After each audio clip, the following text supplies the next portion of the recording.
Something wrong? Yeah. It's just too bad you don't know what it is. Brother.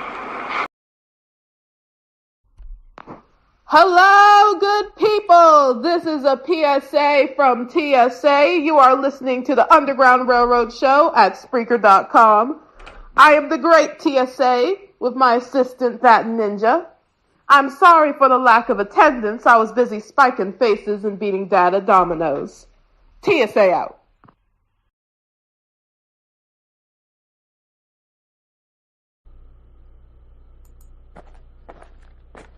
Oh, man, I love the game of golf. It was a beautiful day out here today, wasn't it, baby girl?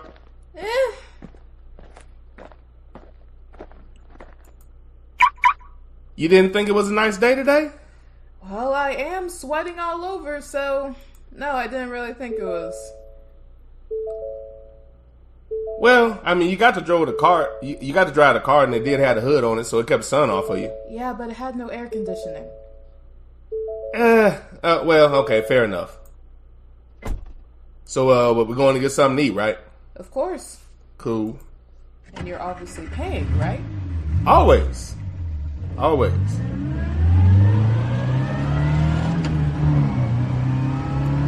Man, golf is a fun sport.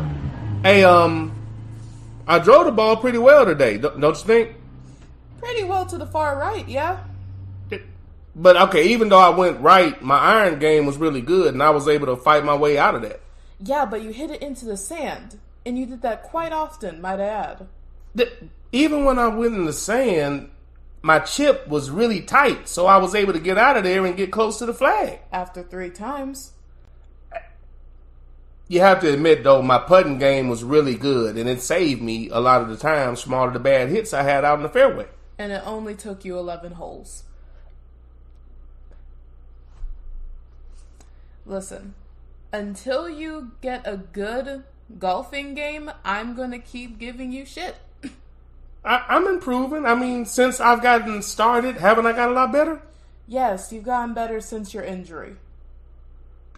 We don't have to talk about my shoulder, but I mean, that's another reason why it's coming along slowly, but, you know, I'm going to get it. I'm going to get it. Sure.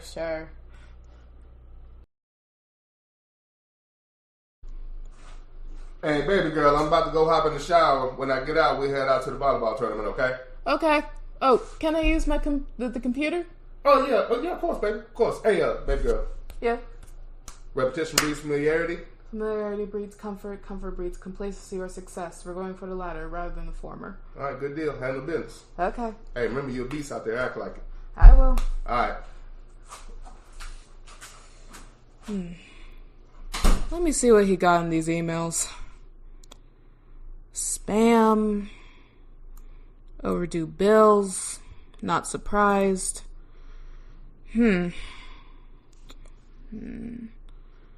Fuck the police coming straight from the underground.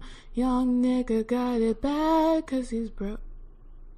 What is this? Sarah? Linda? Becky? Amber? Amy? Molly? Ginger? Heather? Karen? Oh, hell no. We are not having this. No, I don't want no Pancake Tuesdays. Oh God, delete.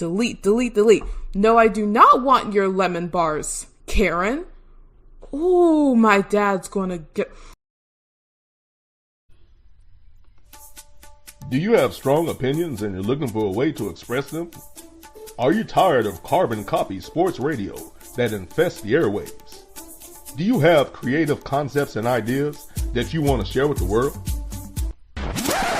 Then this is not the commercial for you. This commercial is all about Kinko's University.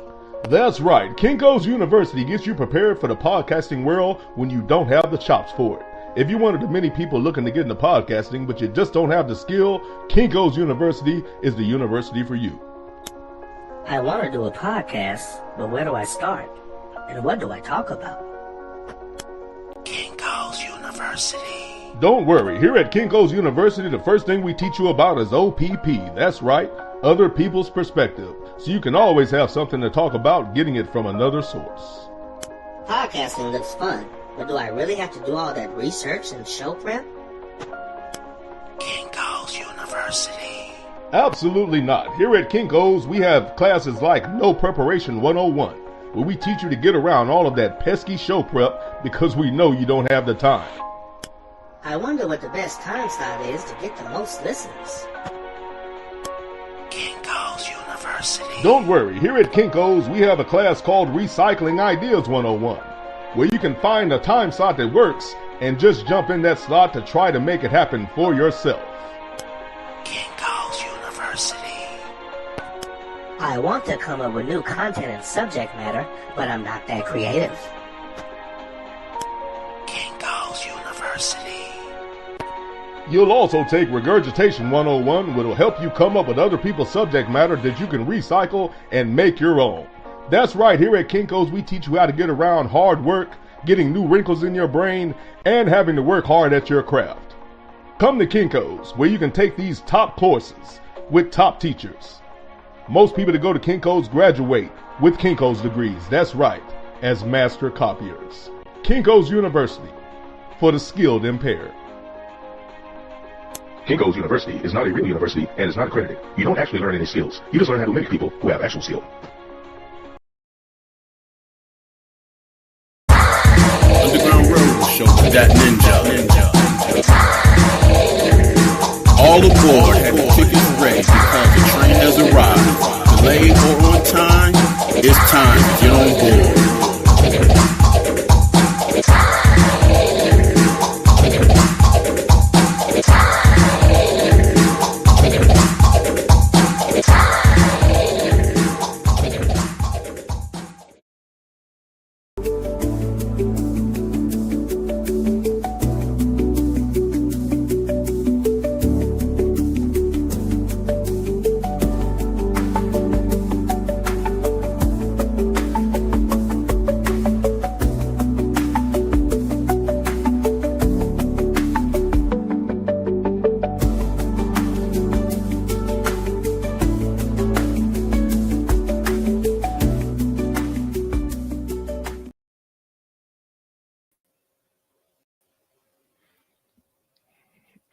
What's going on, fam? This is the Underground Railroad Show hosted by your boy, that ninja. I hope you are enjoying the ride thus far. Right off the bat, my apologies. Life has been lifing, but hey, let's forget about all that and let's jump into it. Today is my college football synopsis. My brief take on what has been the college football season, obviously, championship weekend, and the upcoming playoff, the format, the matchups, the picks, the people that were chosen, how I feel about it. I'm going to get into that today. Little off-topic things at the beginning of the show. It's been a while. I've been very inconsistent. My apologies. I plan on making up for that by going hard pause, being very diligent in the month of December, especially considering the somewhat the apex of the college football season, getting ready for the playoff, the matchups. I think 5 SEC teams is a good thing as far as the quality of the games. Coming down to the stretch of the NFL season, whoo, the NFL. For somebody like myself, it's been disappointing to say the least. Motherfucker. Before I continue, mic check. Let me know if I'm clear from an audio standpoint, and I'll continue. It's been a while. I'll tell you exactly where I'm going. Initially, I'm just going to give you a few quick thoughts on Turkey Day. I know it's been a minute. Hope everybody enjoyed their Turkey Day and fellowship with family. Thank you, sir. That's all I needed. All right, man, let's keep this going. All right, so I haven't been on for a couple of weeks. There's been a lot of things happening football-wise. I couldn't possibly cover them all, so what I'm going to do is focus on college football. I think the talk on the football has been light, and I get it's going to be a little while before the games come, but, for me, all of the early predictions and early thoughts on something when there wasn't enough evidence to really talk about it, was not, for me, it wasn't warranted. Now's the time to really dig into it and look at it, and I think this, I think that. So I have a few thoughts on the playoffs and what they look like right now, and the matchups as far as what we have now. I can say right now, in an ideal world, I'd like for I would like for at least the SEC teams to not match up in the very first round in an ideal world. I understand you might win your game and then go up against somebody in the SEC, but even that could have been worked around. Just for the quality of the matchups, because just about every one, as far as the SEC games are concerned, are rematches that we've seen, at least the first two that you can kind of see coming. But at any rate, I'll say this just before we play one game, I like this playoff picture much better than the one last year. They've definitely made improvements. I thought last year they made a lot of mistakes by not factoring in strength of schedule. I'm not sure if they still are doing that really, but I got to remember the cameras here. I'm not sure they're still really taking that into account as much as they should, but I will say I like the picture better, and I do see more quality teams. Mainly those 5 SEC teams that got in. I just think that the playoffs were less than they could have been with people that really never had a chance to compete. At least in this instance, you can see some decent matchups, and I see some things, and I don't know if you call them strong feelings, but I see some matchups that, could and should maybe end up a certain way. And I don't think it's ideal for certain teams. But I'll get there. Before we go there, I hope everybody enjoyed their Turkey Day, kicking it with family and whatnot. I shot to Ohio as usual. Quick recap on this. And this is the Underground Railroad Show hosted by your boy That Ninja. Shout out to Ohio. And generally speaking, after we do, the normal Thanksgiving food, we break it up with barbecue. Normally I fire the grill up, and that's been the thing, for years now. I decided to kind of switch it up. I asked my mom what she thought about frying fish. She said, "Oh, that sounds good." So I grabbed couple of boxes of catfish, box of sway or swai, depending on how you want to pronounce it.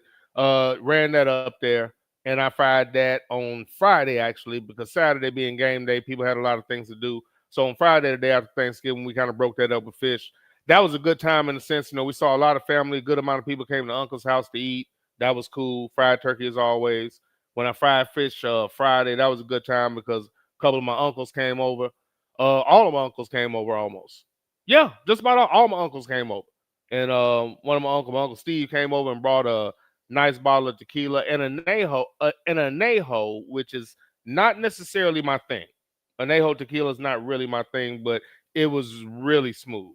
Adactivo, I think, with that unique bottle. It's a unique shaped bottle, not your normal shaped bottle, little spiral type deal. Has the top that has a shot in it. So I think Adactivo Anejo. So it was an Anejo. I'm more of a silver cat. And maybe every now and again a Reposado. That's again why, to me, even to this day, and I've had some good tequilas. Overall, if you ask me, my favorite, I'm still going to say Patron. And the only reason I'm going to say that, and there are other ones I've had that are very good. I had something called Vulcan recently. Excellent.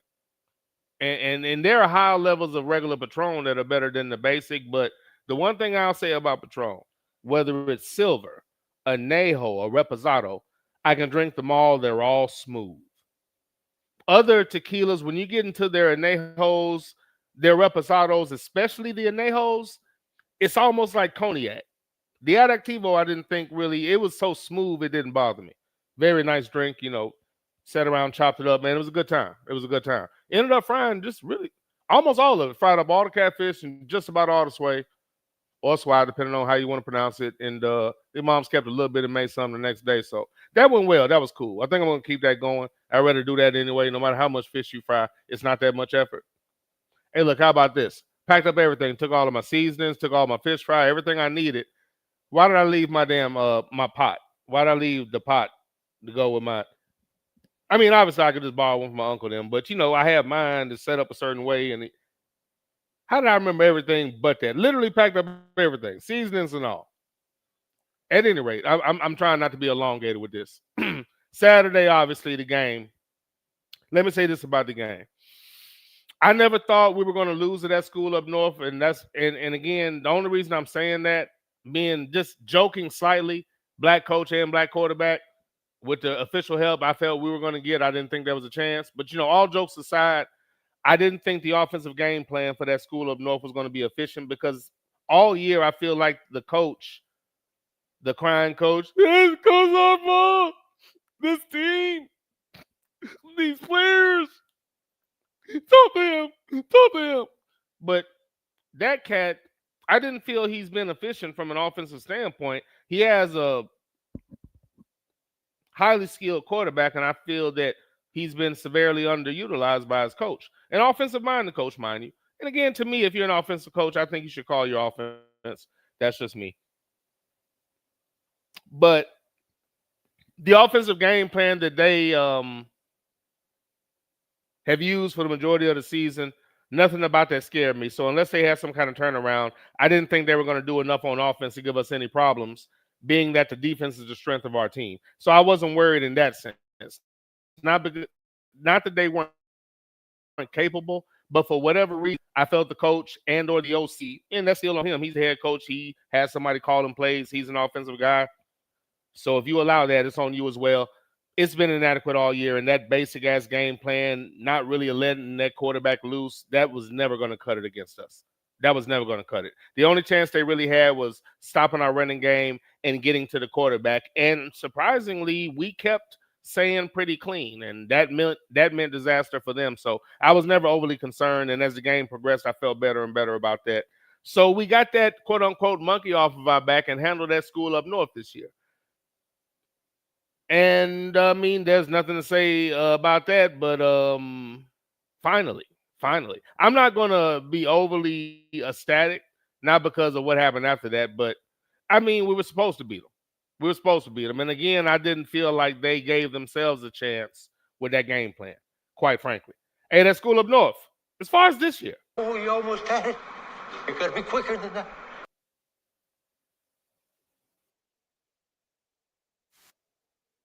Hey, listen, maybe we'll see you in the playoffs. Whoa.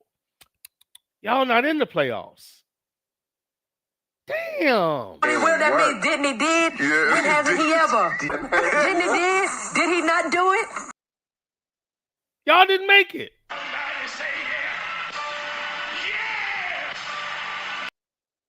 Damn. You rotten bums!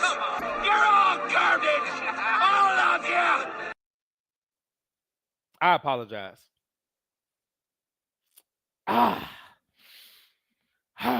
Feels good to get things on the right side of the world. And I will say this, as far as this show goes and the chat thread and the conversation and the show fodder, it is once again, where it should be, the Wolverine position. It is the Wolverine position. RIP to the Buckeye position. RIP. R.I.P. Yeah, R.I.P. Yeah, R.I.P. Yeah, R.I.P. Look, R.I.P. Yeah, R.I.P. Yeah, R.I.P. Yeah, R.I.P. RIP to the Buckeye position. All right, now that that's all said and done, enjoyable football contest. Handled that School up north. I'm not going to get into a bunch of details. No need. Played well. Coach really never gave them a chance with that putrid, basic ABC 1, 2, 3, number 2 pencil. Number 1 pencil ass offense. It never stood a chance. Defense being the strongest part of our team, there was never a shot. And in that particular game, there was some nice play calling that gave opportunities for one-on-one situations and allowed some of our players to put their skills on display in that game. And as a result, a demonstrative and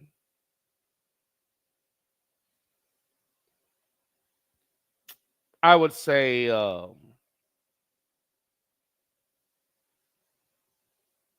assertive victory over that School up north. That School up north. What's the letter? What's the letter? What's the letter of the day? The letter of the day is L. Obviously, this conversation is going to turn. But as far as that Saturday, I enjoyed that thoroughly. On the right side of things, and mainly I had to bring up that, and I heard somebody say that it was probably the light-skinned one. Sands of the Hourglass said something to the effect of the Buckeye position was still in effect. No, sir. It is once again the Wolverine position. And I'm just making sure that that has been affirmed and clarified over the airways. Now that that's over. That Saturday, the only other thing that I did up there food-wise, and this is the Underground Railroad Show hosted by your boy, that Ninja, about to get into my college football synopsis. And again, I apologize. I've missed this narcotic. I apologize for the lack of shows and the lack of frequency. My apologies. I won't bother with a bunch of long-winded explanations that you're not interested in. But I do apologize. And I don't take your listenership and participation for granted. I do apologize. And before I move on, let's see. Okay. Had to get my fix in. That's got me, man. I don't got no control over it, man. I try to kick, man. That shit just be calling me, man. I just gotta go to it. Need help, man. Once again on the food tip in Ohio. Mom. Shout out to moms. Still call her Mama Tiller, but it's Mama Walker.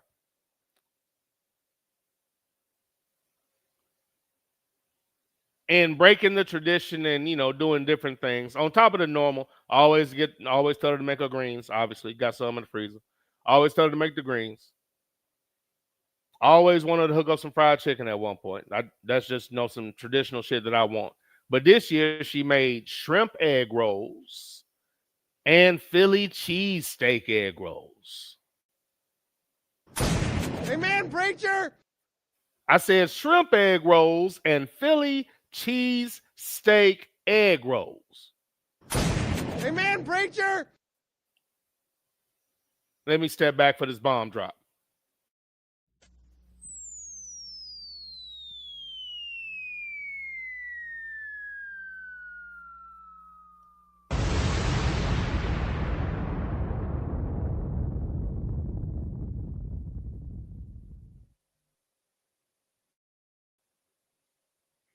The shrimp egg rolls.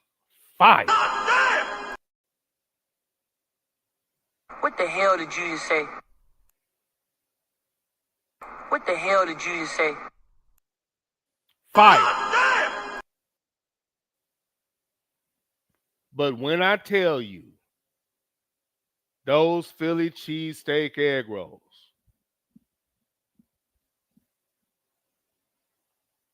if you just believe in him. God damn anybody who doesn't glorify his work. God damn anybody who doesn't glorify his work. She wasn't playing with those, boy. I brought some sirloins. I brought some sirloin steaks. She sliced them bad boys up and hooked them up. Rolled them bad boys. Man. Boy. You talk about something I know I'm about to make from here forward. Boy, them Philly cheesesteak egg rolls are fire. And yes, I had her leave out the onions and the ones that I ate. I sure did. Go to hell.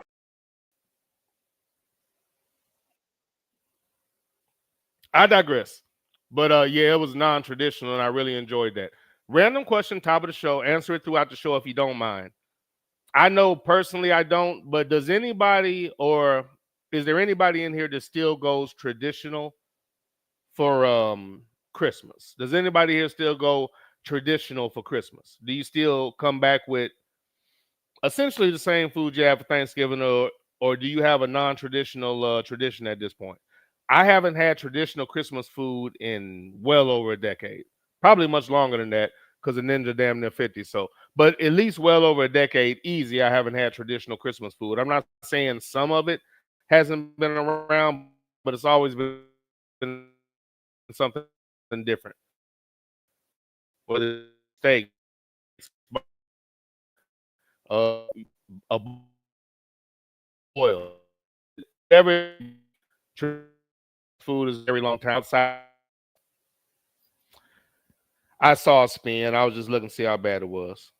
Is my audio still good? Okay, we're just going to continue. But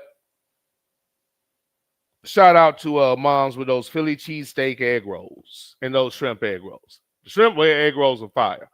And they got demolished, family coming over and everything, but they got demolished. But those Philly cheesesteak egg rolls, boy, she had that steak so tender, man. Gluttony. I wasn't touching it, boy. I was crushing those. Ooh, should have never showed me that recipe. I've been meaning to make those, but after I watched her do it, she told me she'd been on the egg rolls. I said, okay. I said, I'll tell you what, I'll bring some steak for the steak egg rolls. And she had the shrimp ones ready when we got there. So when we got there, she had the I'm going tradition. This is like a show thing. I apologize for anybody like what the hell's going on. But she had the sausage balls. Anybody that's had those knows how good those are. Not my thing anymore. Baby girl loves them. She had those ready. She had that, and she had shrimp egg rolls ready. She did not make me any chicken that day, but she had the shrimp egg rolls ready. She had what else was it? Her greens were ready, and that's pretty much all I needed that day. In my mind, there was something else. I think she made something else that day too, but I can't remember right now. But that's really all I needed. Yeah, no, I remember. She made the Philly cheesesteak egg rolls that day too. She went in and pulled them steaks out, got them ready, and hooked them up before we even went to the hotel. Sure did. Because I didn't try them until I went to the hotel. I called her as soon as I've been to the first one. I said, boy, I'll be making those very soon. But I digress. But yeah, that was fire. But just a side question: does anybody still go traditional? And if you don't, what are you planning on doing this year? Because right now it's kind of up in the air for me, and it is a different situation for me and whatnot. I mean, I don't know how I'm spending that, but I'm probably in all likelihood just gonna be chilling like I normally am. So I'm trying to figure out what I'm gonna make that day. It's not gonna be traditional at all. It's probably not gonna have anything to do with tradition. Right now, I'm leaning towards fish, to be honest. It's very early in the process. I'm leaning towards fish. But I'm going to put some thought into that. Matter of fact, how about some Philly cheesesteak? I just need something that's not, because everything can't be gluttony. I can make greens because it's, no, that's Christmas, right? Well, I can still make greens. I have to make something to counteract all of that. I digress. Let me get off the food. I apologize. I got to make something to counteract that. Those egg rolls would be a good idea. I could do that. Thinking that maybe some fish, and I'm about to make some green, some fruit, some. I digress. At any rate, let me know if y'all gonna go. If anybody still goes traditional, and if not, what are you doing? Maybe I'll steal your idea. Just curious. All right, but so that was good. One more food note. It's a show thing, and this is the Underground Railroad Show, hosted by your boy that Ninja. I'm about to jump into the chat, and then I'm gonna get into college football.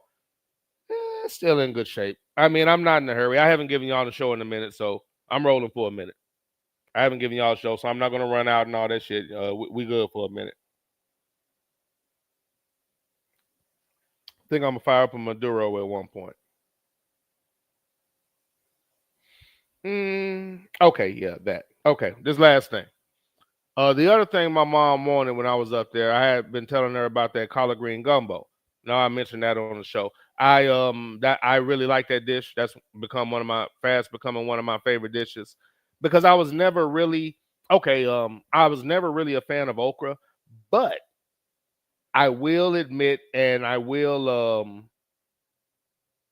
submit to the fact and yield to the fact that you must have it in your traditional gumbo. If you're going to make traditional gumbo, you must have okra. It doesn't taste right. I'm not saying you have to flood it and make it slimy, but you need some okra in it or it doesn't taste right. Even though I'm not a fan of okra, boiled or fried. I can tolerate it, not a fan, never make it, never request it, just giving you the general format. So I'm not a fan of it, but I know you need it in a gumbo. But being that basically the collard greens take the place of the okra, that already appealed to me. And once I made it, it's a very good dish. And the first time I made a nice little chocolate roux, came out way better than I thought just because it was the first go around. And from there, I, knew how to make a homemade roux, which technically is just the same as making gravy. And if you can make gravy, you can easily make a roux. What's going on, Mom? You was out. You had to catch up. You could easily make a roux. Easily. So if you know how to do that, you can easily make a roux. I mean, it's effortless. So did that while I was up there. I made collard green gumbo. I had to put one together. I made collard green gumbo while I was up there. The mic and the camera's hot, mama. I'm live. Just telling you so you didn't step in front of the camera. You can say hi though. They can hear you. I was gonna say that. My mom here with me chilling for a little bit. She hanging with me for a little while, couple weeks.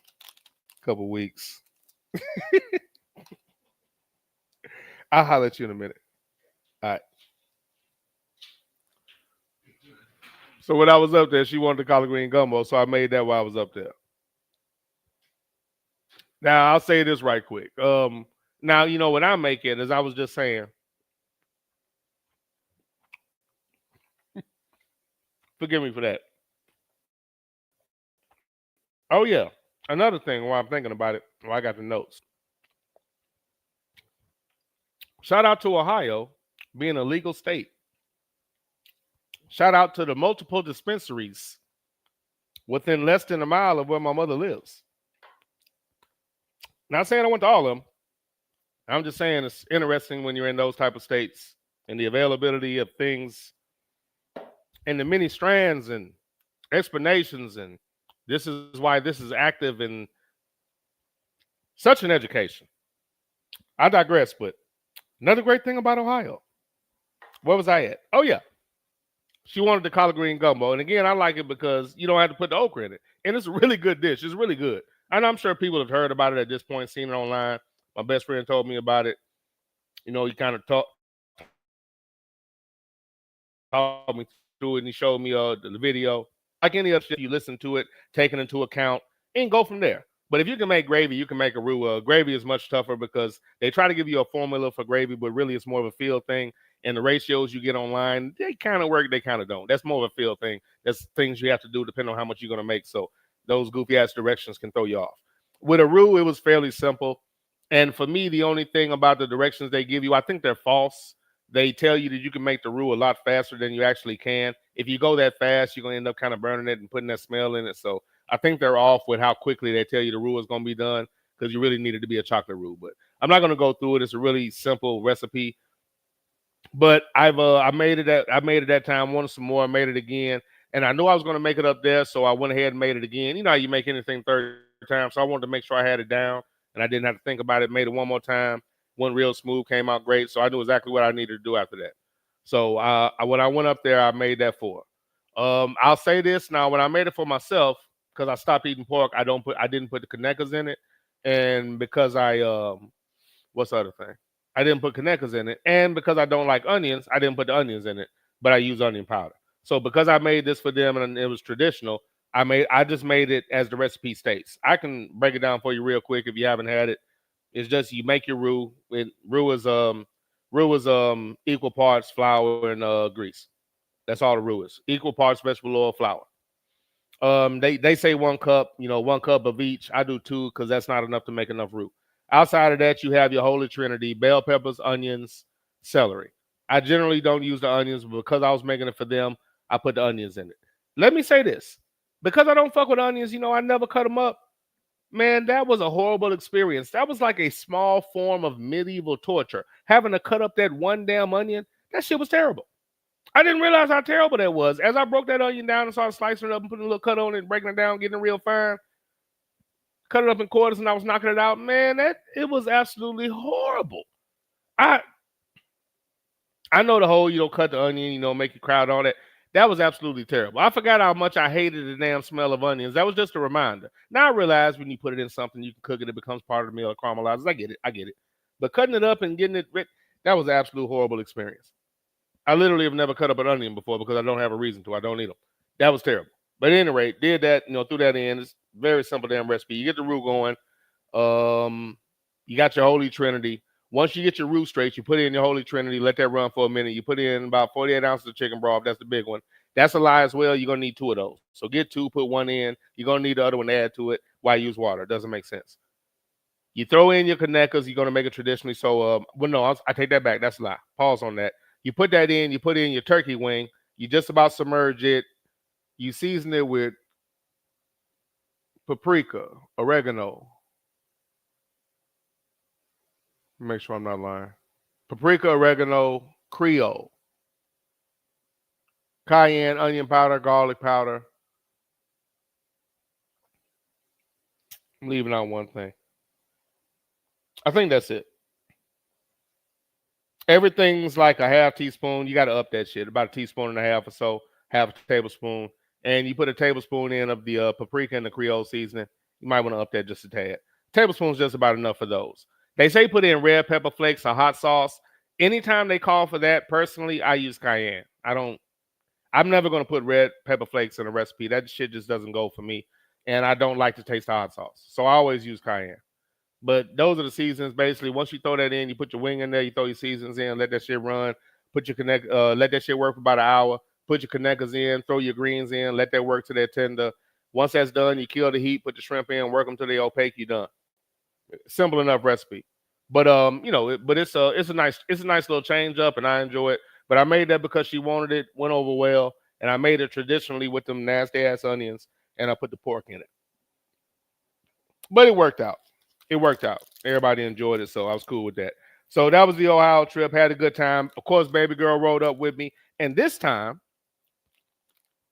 for those that listen, traditionally, baby girl usually flies back. Traditionally, she flies back. She rides up with me and she flies back. This time, she stayed with me the whole time. We rode back. Made 2 stops at Buc-ee's. We stopped at Buc-ee's on the way up and the way back. Okay, we already talked about the brisket at Buc-ee's. Obviously, I went and got that on the way back. We went too early. It was breakfast time when we went. Has anybody ever had the brisket taco from Buc-ee's? Anybody ever had those brisket tacos? Their breakfast is not bad. And then I looked over and they had brisket tacos, one with eggs, one without. That brisket taco was fire. Not even gonna front. I'm cool with Buc-ee's.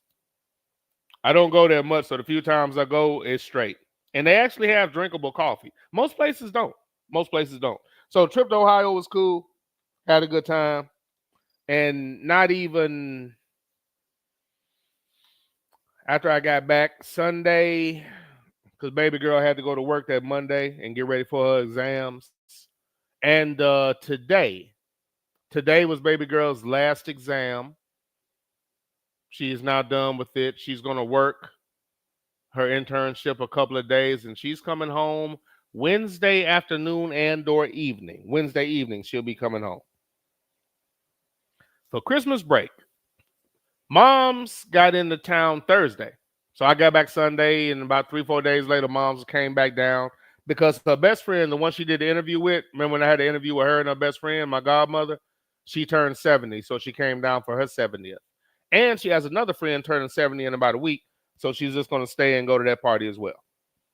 So get to kick it with my moms for a little bit, so enjoying that. All right, man, this is the Underground Railroad Show hosted by your boy, That Ninja. Thank you for coming aboard and rolling with me. Good Turkey Day. Had a great time. Got a lot to get into from the indie realm of college football. Enjoyed that victory against that school up north, and as I waited with anticipation for the Big Ten championship, and at the time when I presumed to be the finale to the regular season and the crowning achievement being said Big Ten championship. But we'll get there. Before we get there, let's go ahead and introduce everybody that's come aboard.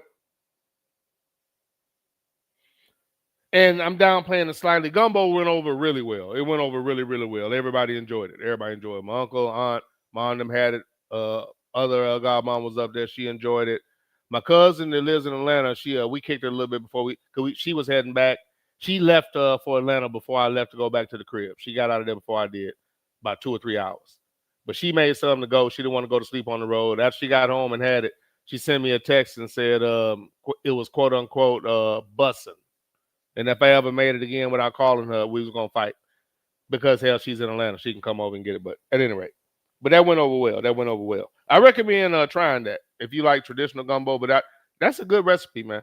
And that turkey wing really that's really a good addition to it. Now I always you debone it. After it, gets right, just pull her out, debone and get all the skin and whatnot off. But that's good eating, man. That's good eating. I enjoyed, though, the traditional food was good, but I really enjoyed getting off of it immediately with egg rolls, fried chicken, fish. I didn't eat any of the gumbo, obviously, because I put onions and pork in it, but that was just for everybody else to enjoy. First man aboard the train. Man, it was my very first show, coming in being very aggressive as usual with his traditional good evening. Motherfucker. Also saying, welcome back, Ninja, you funky dog head bitch. Motherfucker. I deserve that, and I apologize. I deserve that, sir, and I apologize. You hear you? I hear you.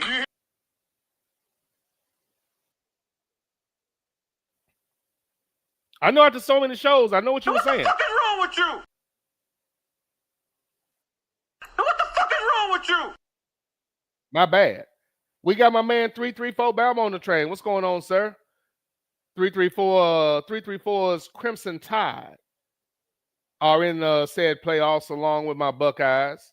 And I have some thoughts on that game and the potential matchup afterwards. Thank you for coming aboard, sir. Hope you are enjoying the ride thus far. The man that asked me were we getting a show today? My man Dexter's on the train. What's going on, sir? Thank you for the confirmation. You and 334 on the audio. I appreciate it. Got my man Truck D on the train. What up, Truck D? Thank you for coming aboard, sir.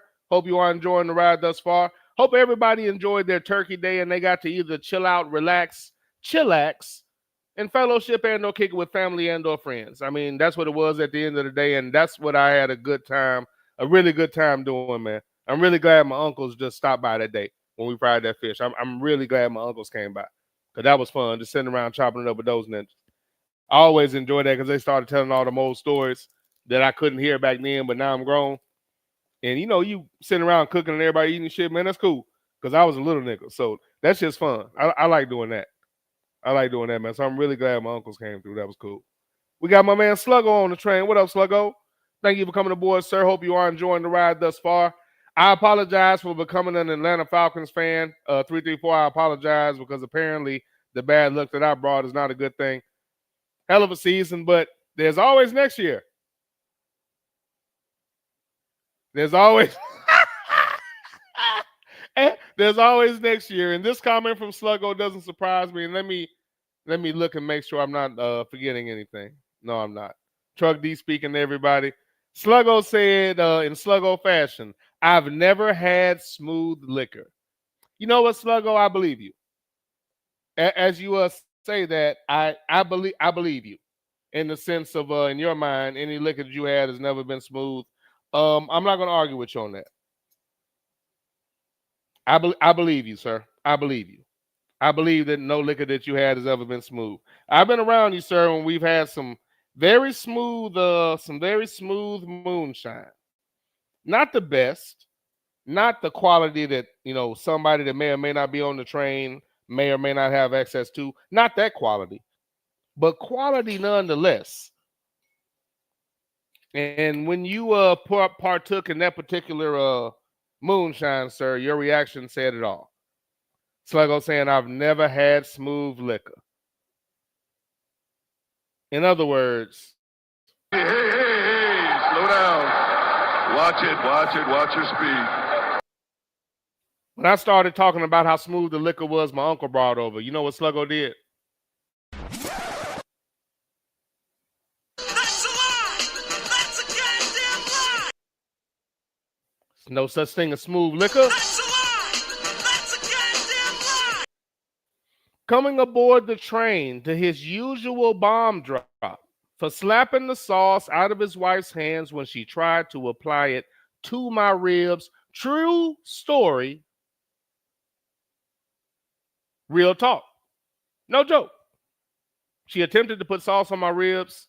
He physically and literally slapped the sauce out of her hands. And that's why that man gets a bomb drop every time he comes aboard the train. The great Sidney Jackson. What's going on, sir?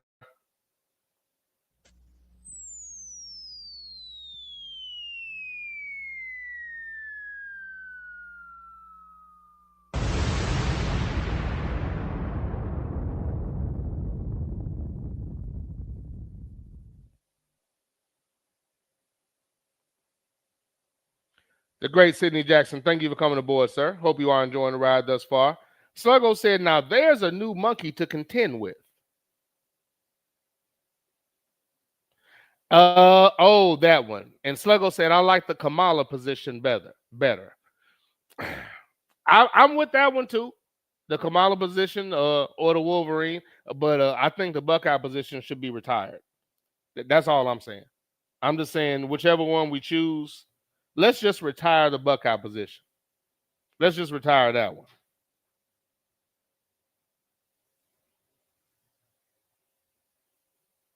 Dexter said that sounds delicious. Those egg rolls are great. Those egg rolls are great. The shrimp ones are great, but man, those Philly cheesesteak egg rolls, sirloin, peppers, provolone. Super simple, but man, they were fire. Fire. I say use peanut oil because it's just lighter. At the end of the day, peanut oil is just lighter. And cooks up, it just cooks better to me, and it doesn't leave, it's not as intrusive. Peanut oil doesn't sit there like, hey, I'm grease. As long as you cook it at the right temperature. Sluggo said, Nick is about to give Amy and Amber diabetes with that up north food. You got to stop, man. Some people don't understand the comedy in what you're doing. Not true, sir. That up north food. Well, you talking about what? The egg rolls? Everybody eats fish, so you must be referring to the egg rolls. I think anybody would be okay with those egg rolls, sir. I think anybody would be okay with those egg rolls. Those bad boys were fire, sir. That was good eating. That was good eating. Lots of comedy. You're right. It's fact. We got my man Chef McFeezy on the train. What's going on, McFeezy? Long time no see, sir. Glad you were able to make it aboard. I believe this is a bad time for McFeezy. But not as bad a time as it is for Clay Davis. I haven't seen nothing in gym forever. Thanks for coming aboard, McFeezy. Hope you are enjoying the ride thus far. Sidney Jackson said, our Christmas food usually consists of something other than turkey, maybe a roast or steak. I like that. Those are good choices. Let me acknowledge, sir. Let me acknowledge. Let's see here. Let me acknowledge that. So Sidney Jackson said, our Christmas food usually consists of something other than turkey, maybe a roast or steak. You're a goddamn genius. You must have a goddamn IQ of 160. You are goddamn gifted. You're a goddamn genius. You must have a goddamn IQ of 160. You are goddamn gifted. A roast sounds great. I haven't had a roast since me and baby girl made one. A roast sounds great. Might have to do that. A roast sounds excellent. A roast sounds, that sounds really good. Steaks too. I've done steaks before. Steak and potatoes went traditional. Steak and potatoes, but yeah, that sounds good. That sounds real good, sir. I would say that's an excellent idea.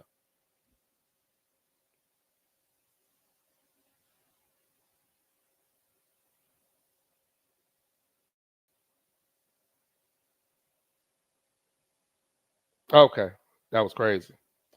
Dexter said, nope, not in years. My mom can't do that type of cooking anymore. I remember you mentioned that. In her position, doesn't have the ability to do that anymore. Yeah, it's haven't done traditional Christmas things in a long time, food wise. It's a crossover from what we had already. Sluggo said, semi-traditional for us. The in-laws will always have non-traditional food taste available. Okay, that's right. You get to enjoy that authentic. You get to enjoy some authentic non-traditional cooking as well. So yeah, you have it better than most people. Definitely, you definitely have it differently at a bare minimum. You're definitely doing some non-traditional things most people don't partake in. Sidney Jackson said, my brother does a brisket. My brother does a brisket ribs fried chicken for Christmas. That sounds good. Sidney Jackson said, my brother does a brisket, ribs, and fried chicken for Christmas. Shout out to your brother. You're a goddamn genius.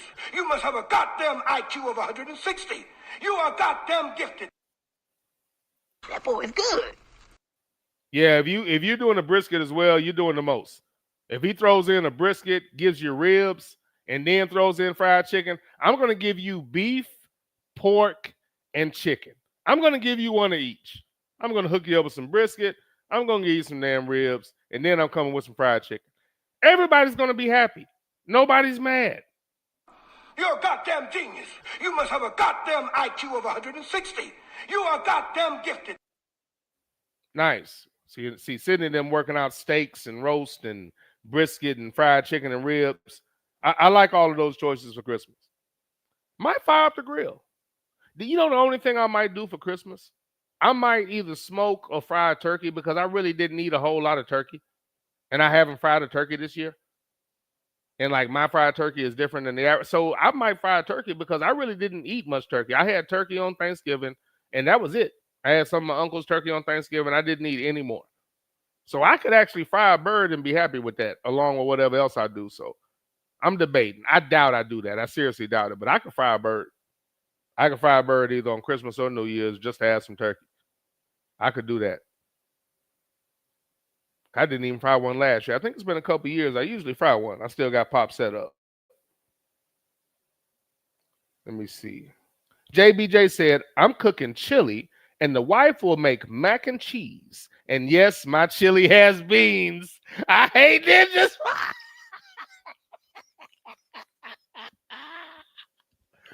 Okay, JBJ said, okay, that's funny. I'm cooking chili and the wife will make macaroni and cheese or mac and cheese. And yes, my chili has beans. I hate niggas, boy. Okay. The Hell no. The reason for that is because I discussed that I possibly might make some beanless chili because I'm not a fan of beans, but I kind of, was going to make some beanless chili. And I mentioned that, and the reaction of the chat room kind of bordered along the lines of this sentiment. Sick help. Sick help. It wasn't well received.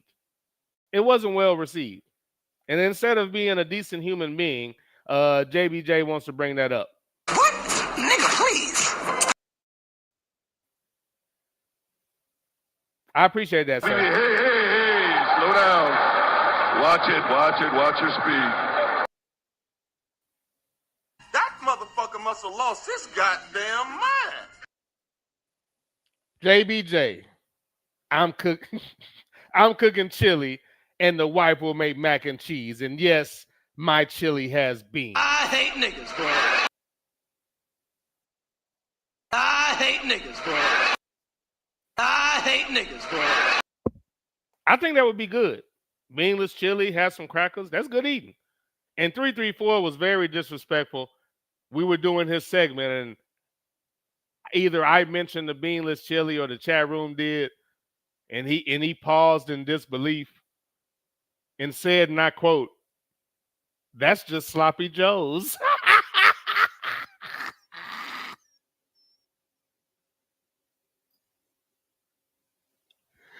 So disrespectful. Beanless chili is not sloppy joes, but that is hysterical. This man said beanless chili was sloppy joes. He said, "That's sloppy joes."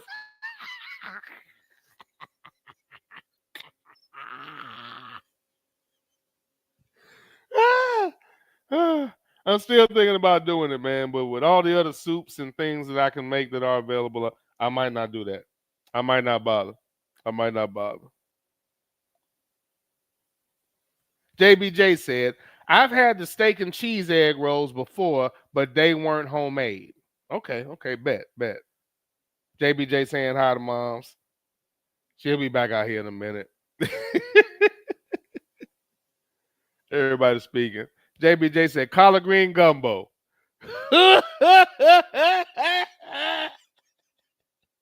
That's too obscure, sir. That's too obscure. But I'll get to it at one point. JBJ said, collard green gumbo. Who are y'all? Hey, who are y'all, man? Who the fuck are you? Hey, man, that's good eating, sir. I know it's non-traditional, but that's good eating. That's good eating. Trust me on that. Trust me. Dexter said, I put okra in my gumbo too. In the traditional, you have to, even though I'm not a fan, it doesn't taste right without it. Now that I've done this recipe though, I'll probably never make traditional gumbo again. I'm good on that. I'm good on that. I'd rather have this. Because I kill two birds with one stone. I get my greens in, which I'm a big fan of. I don't like okra anyway. And I can replace it with a green I'm fond of. Yeah, I'll probably never go traditional again. I'm a big fan of this. And hell, it's good. It's good without the pork element. I don't even put pork in it, and I enjoy it. McFeezy said, the darker the roux, the better. Preach, McFeezy. And McFeezy, I'll have you know your boy made a dark chocolate roux, sir. Just putting it out there. Darker the roux, the better. And for me, and McFeezy, I know you're versed in this being a chef. It's not just a show handle. How long does it take you to make your roux? Because to me, 10, 12 minutes isn't long enough. Or do you have it turned up to the point where you can make it that quick and it's still okay and I don't really have to worry about burning it? Am I being overly cautious? Because to me, I can't get a chocolate roux in 12 minutes. And I've seen some directions saying that, and to me, that's bullshit. It's a straight up lie. I said 12 minutes? That's a lie! That's a goddamn lie! But as McFeezy said, the darker the roux, the better.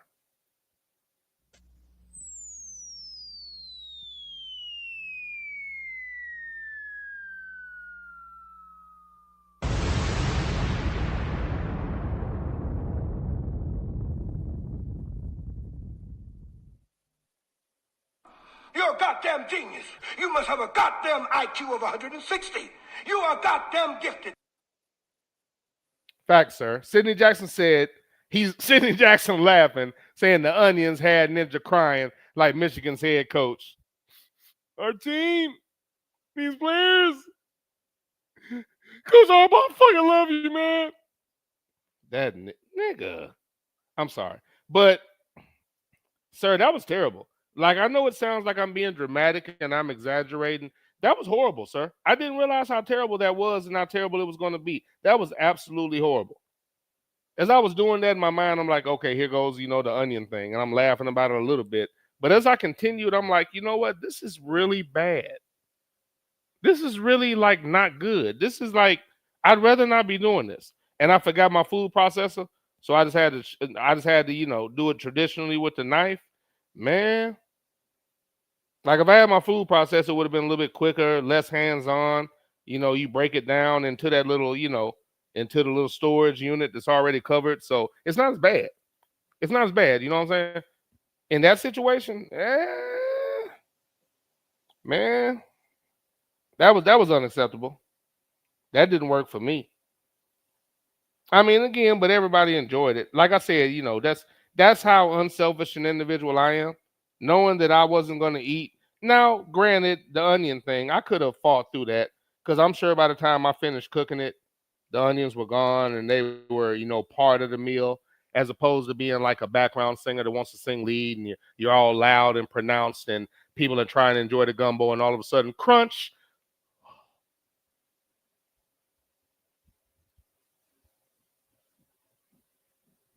I would never do that to anybody. But it's not that situation. It wasn't those type of onions. So I could have eaten it with that, but I wasn't going to eat it with the Connecticut in it. But I wasn't going to short everybody else the Connecticut. But yeah, in all seriousness though, that sucked. Like serious. Like, and all jokes aside, the whole like onion thing, like all jokes aside, that was really bad. Like I'm not even exaggerating. I really didn't care for that, man. That was bad. I don't know how y'all cut them things up, but Like anything that smells like that. And again, I say this using onion powder and really getting to the point where most of my dishes, I put onion powder in it, and I would be disappointed if I didn't have it in it at this point. But I don't want onions. It's like I'll take onions' illegitimate little cousin that's not as rambunctious, but I don't want them. And I will say, McFeezy, I'm glad you're here. I will say I've recently had shallots. You were the one breaking down all the onions, telling me which ones are stronger. And actually, the white onion's the worst one. I think you said yellow after that, and then you went with this other one. And then you brought up shallots. I'm glad you're here. I did have shallots. I had shallots in 1 second. Come back. I always pause on this dish. 1 second, I'll have it. I had shallots in shit. I need my ass kicked. It's not risotto. In risotto. I had shallots in risotto, and they were fine. They didn't bother me. I'm sure they were cooked in well, but there was an entire shallot in risotto. You can come on out. There was an entire shallot in risotto, and it didn't bother me. It didn't bother me. I'm not malfunctioning. I'm just killing the camera. So, but I had that in the risotto, and it was good. So I'm glad you're here, sir. I did have shallots. And I'll say this, maybe.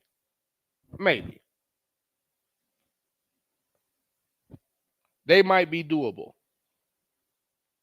But it wasn't to the point where I had them and I'm like,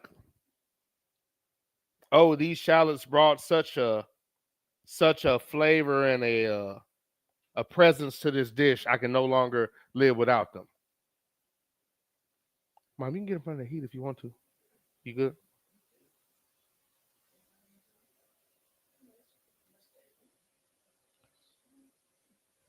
So I did have shallots, sir. They weren't terrible. I see what you meant about them being not as potent, because when they were being broken down, I didn't get that same, what is going on? Why is thou forsaking me feeling that I got when I was cutting up those onions? So I will say shallots are less potent. They're not as bad, as my mother looks at me funny. But I will say that they're not as bad. They're not as potent, and I can roll with those. I will say that, but I still would never say, oh, I want these, or I gotta, hey, make sure you pick up some shallots because I'm about to make this and I gotta have them. Like my quesadillas, let me get some shallots because I don't want onions, but I want shallots. Like I'm good. I still don't need them, but I do see what you meant as far as like the shallots being less potent.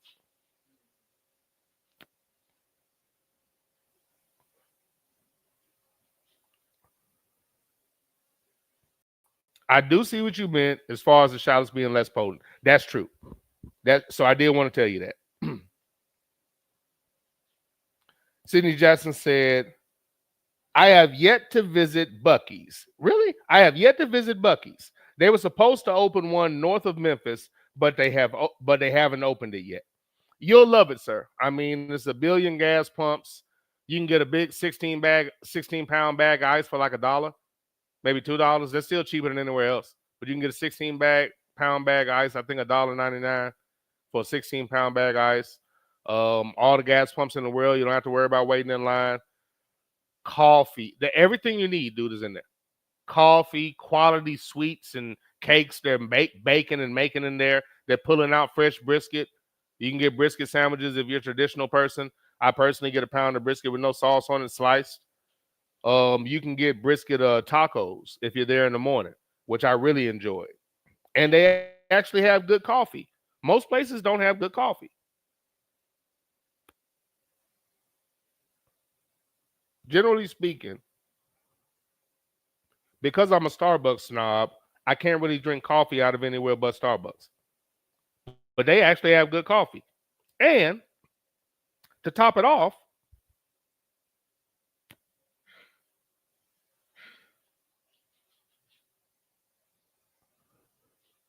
they have raw sugar at your disposal. Great place. Mixed nuts, jerky, everything. Every kind. They got turkey jerky. They got a whole wall dedicated to jerky, a whole wall dedicated to chips, nuts, and pecan, everything, sweets. You know, they got everything in there, dude. And again, plentiful bathrooms, clean. They got enough employees to keep the place going. As far as you know how secretly Blockbuster was sticking the middle finger to Netflix as they closed their stores. That's how all these other rest stops feel about Buc-ee's. Because if there's a Buc-ee's within a reasonable amount of distance, nobody's going to stop at their store. If there's a Buc-ee's, they're going to go in there, they're going to walk in, they're going to have there's plenty of people there. You don't have to stand in. Even if the line is long, they're still going to push it through. Even if the line is long, they're going to push it through. It's just a better stop. And once again, you can get brisket. Who else serving brisket tacos that are stuffed, by the way? That are stuffed. The brisket taco I got, they put as much brisket as they can fit in there. They got me. That's going to be my stop when I'm heading up.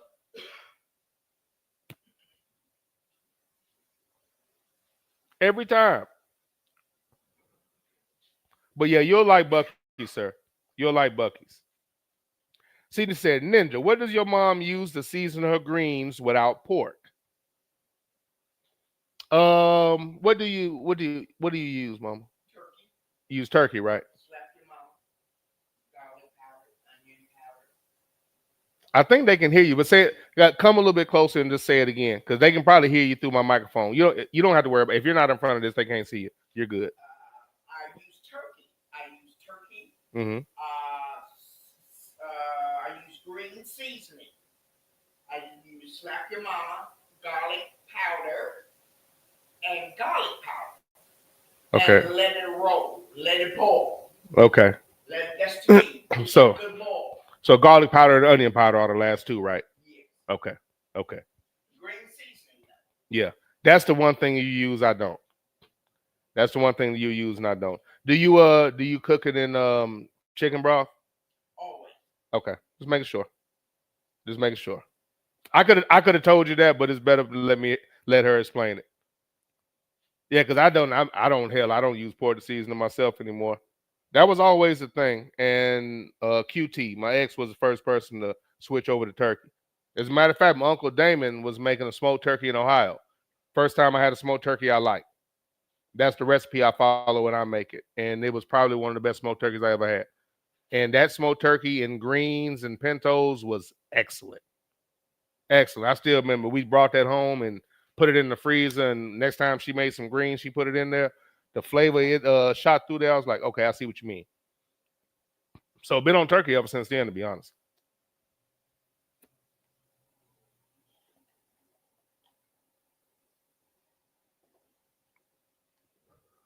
Probably ever since then.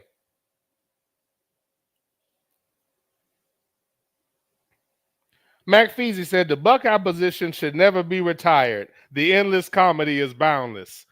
I'll give you that, but I don't want to hear the Buckeye position all the time. Sluggo said, I mean, okay, listen.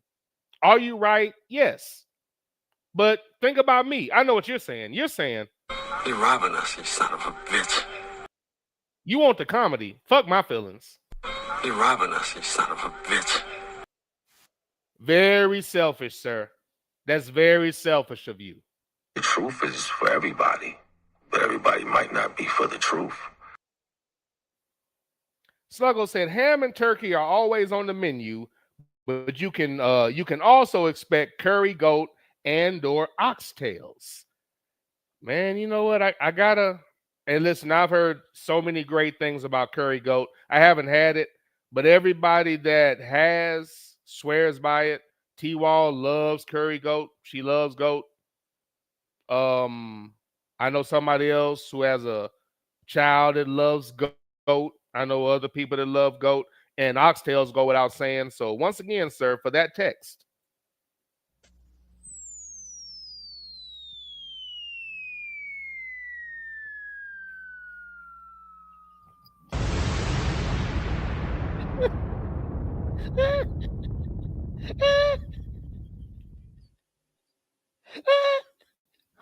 Okay. To follow up on his text, saying the Buckeye position should never be retired. The endless comedy is boundless. For instance, knock knock. Who's there? Buckeye position. Buckeye position who? Buckeye position now. Who's your daddy?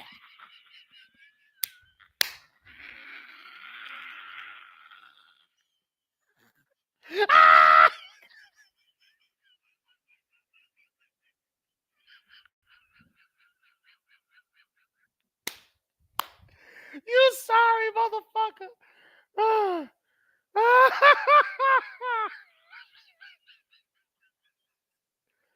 Okay, that's funny. You see what the shirt says? Choke. This is actually a derogatory shirt about that school up north, but this is appropriate for the Big Ten championship. So I can wear this twofold. What this says is choke, the official drink of Michigan football. That's what this shirt says, but it's appropriate for the Ohio State University today. I was going to go there, sir. For instance, knock, knock. Who's there? Buckeye position. Buckeye position who? Buckeye position now. Who's your daddy? As in Indiana Hoosiers. You low life.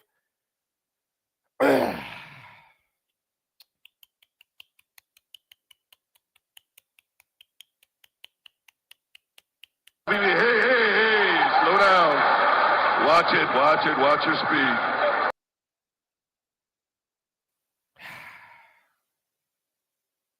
Thanks a lot, sir. And since you brought it up, The Ohio State University went into the Big Ten championship on Championship Saturday and had a piss poor, pathetic, inadequate, impotent, lethargic,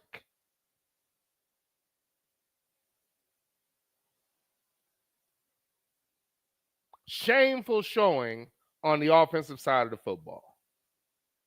As I've stated for the entire season, the quarterback's adequate and efficient if everything is on time. For the entire season, he hasn't been under any pressure, any duress. And in the one game where he had any sense of consistent duress, that was Tejas, he struggled. And we saw piss poor quarterback play in that game from him and the aforementioned overhyped Manning. And you know what? I take that back because we hadn't talked about him, so he's not aforementioned. But the overhyped Manning character and Julian Sand overhyped as well, especially considering he hadn't done anything going into the season. They both looked terrible in that game. And he's looked average in a lot of games, gotten better with the benefit of a superior team, superior talent, and sitting back and comfortably sitting in the pocket and never being in a position to have to make a play. Now, I will say in the Big Ten championship, there were a few instances where the play calling was absolutely horrible. There was one drive where we were on the goal line and there were two stupid-ass calls, but one in particular was a quarterback sneak with Julian Sand, 4th and 1. He's not a quarterback sneak quarterback. Get a ball to your running back. But for some reason, they were trying to give him glory. He was terrified from the beginning, couldn't even keep his knee up, and ended up turning the ball over. There was another drive where they wasted one play, and they had another play that I can't remember, but it involved the quarterback, and it was stupid. Then they threw the ball again. It's terrible play calling in the red zone with that type of talent. You have to scheme that, and we wasted several drives in the red zone.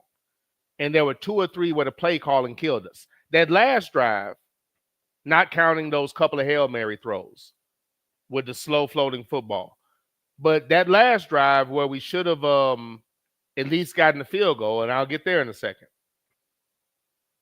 I'm not mad at the first down run, but in that situation, I think you line right back up and you run that ball again, but you do it in a way where you're getting a trap or some type of option for the running back. They ran dead up in the middle in the teeth of the defense and put themselves in an unnecessary third down situation. That was a wasted play. In that second down and short in the red zone, when you have to have it, you have a litany of plays at your disposal. It's an ideal down for a play caller, and you came with a motherfucking zero dive. You came with base give. You are a plain Lay's potato chip ass play caller if you make that call in that situation. At least line up a fullback, at least stack the line, at least give me an imposing lead blocker if you're going to go basic. But all that tough guy bullshit in that situation, it's second and short. You can call whatever you want. They have to respect the play action in that situation. He just ran for about 8. They have to respect the play action. And you come with some basic plain potato chip bullshit. The reason I call it plain potato chips is because you can get those anywhere. Every store has plain potato chips. The correlation is that anybody can make that simple ass call. You're at The Ohio State University. It's 2nd and 1. I'm sorry. It's second and 1. Second and 2. Yeah, it's 2nd down and 2. It's 2nd and 2. And you come with that basic ass play, that's the perfect time for something creative, at least some kind of trap, some quick play action. You're gonna have people wide open. If your first option isn't open, the second one is guaranteed to be open. And there were a couple of things that happened in this Big Ten game. One of them is this dying need to throw the ball to the tight end. And on that drive, I didn't like that play call. 3rd down, they come out of the same. Okay, on 3rd down, they ran the play they should have ran on 2nd down. They came with the same formation, but ran play action out of it. I felt that would have been a good 2nd down play. At any rate, they ran that play on 3rd down, fake, bootleg right. Julian Sayin immediately had the running back 27 in the flat, Webb, I believe, because that's not Bo Jackson. So I think it was Webb. Webb was right there, flip him the ball, 1st down. 1st and goal, we're fine. All he had to do was flip him the ball. If he made a definitive decision and took out running, you get the 1st down. If you wanted to throw to the tight end, which is obviously what you wanted to do, because the fucking running back was open for the 1st down, you could have ran it and probably got the 1st. But all you had to do was a quick flip, 1st down to the running back. You maybe could have got it to 15 in the middle of the field. But you wanted to throw to your buddy, the tight end. If you were going to throw to the tight end, and again, this is why I'm aggravated. All I'm hearing is quick arm. He's so smart. They say that he knows everything. When he comes out of the huddle, he knows exactly where to go. He doesn't have to think about it. That's not what I saw on that play. If you were going to go to the tight end, it had to be quick. Go back and watch that shit. If you were going to the tight end, bro, it had to be quick. You waited too fucking long. Go back and watch that play. When he comes out of that roll, he could have flipped it right to the running back. 1st down, we're good. That's what a smart quarterback would have done. He could have took out running and got the 1st down. It was only 1 yard. That's what a smart quarterback would have done. Instead, he waited too late, passed up on a sure 1st down, passed up on running it, and then threw to the tight end 1.5, damn near 2 seconds too late. Because the cornerback and or linebacker caught up with him by then. If he would have immediately turned, raised up, and shot that ball with anticipation to the tight end, that would have worked. But he wanted the glory of the touchdown, and he wanted to throw it to somebody in particular. That's not smart. That's not knowing where to go with the ball. That's not poise. That's not when he comes out of the snap, he knows exactly where everybody is. Bullshit. There were a lot of things done wrong in that game. I thought the play calling let him down at times. But in that series, even though the play calling could have been better, the 1st down was there. As I said, they had to respect the play action. So when he rolled out, he had time. He made the wrong decision. Running back, motherfucker, 1st down. Or you run, 1st down. But you wanted to throw to the fucking tight end, and you showed a tendency to want to do that for the entire game. And that's where the issue lied. You had a tendency to want to throw that tight end the entire game, and that's what you were doing the entire time. I want to throw to this tight end. That's what happened on that last drive. 3rd and 1, we come away with nothing because you wanted glory instead of smart play. In comes the kicker. Chip shot. This is the only olive branch I'll extend the kicker. He does have this right fade with his kick when he does it properly. If you look earlier in the game when he made a field goal, he kicks it starting to the left. It goes up and bends back in. That's his natural motion. But he got nervous. He had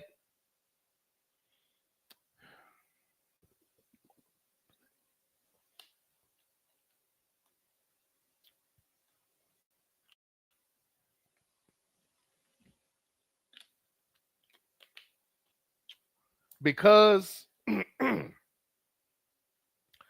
the other situation was in a playoff game against Georgia, where we surely would have went on and beat the living fuck out of TCU. The second worst case of onset lemon booty that I've ever seen from an Ohio State kicker. He simply choked up, got tight, and just pushed the ball and kicked it straight to the left. It didn't have a good rotation. The snap was good. The hole was good. He just got nervous because his kick usually goes up to the left, swerves back in. So he kicked it that way, but he was tight. The ball didn't go up. It didn't have the rotation and go up like it usually did. It usually goes up, fades in. He got tight and he just chucked that motherfucker. It's like pulling on the golf course. It's like when you take a swing and you pull that shit and just throw that shit to the left. That's just a terrible swing, and that's what that was, a terrible kick. We don't get the ball back. But we had 10 points in the second quarter with 8 minutes and 8 seconds to go. We never scored again. If I'm not mistaken, second quarter, 8 minutes or 6 minutes left. It was either 8 minutes and 8 seconds or 6 minutes and 2 seconds. We had 10 points. We never scored again. Unacceptable. From a Heisman Trophy frontrunner, Julian Sayin. Oh, God. 10 points. Thanks for bringing that up, sir. Damn, Mac Feasy. That was so unnecessary. Matt Feasy said, I'd rather pay to have the holidays catered than have to cook. You know what? I can hear that, sir. I can hear that. And you know what? There's something to getting some catered food and not doing anything. But just, but I don't have to cook I'm assuming that you do a lot of cooking in your occupation, so you rather just chill. But there's something to be said for that. Sidney Jackson said, I don't need them raggedy ass bears in my chill. I'm sorry, them raggedy ass beans. Okay, Sidney Jackson. Thank you, sir. Sidney Jackson said, I don't need them raggedy ass beans in my chili. And again, I don't either. And again, Sidney, Sidney he's just one of them bomb drop type people. Amen, preacher. I don't need him either, Sidney. Who needs him?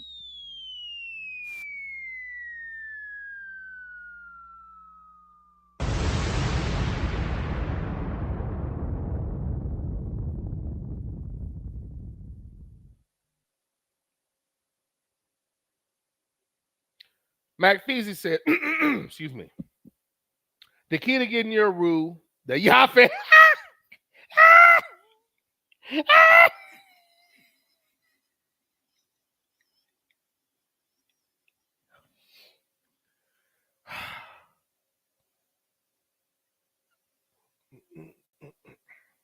You're gonna get us in trouble.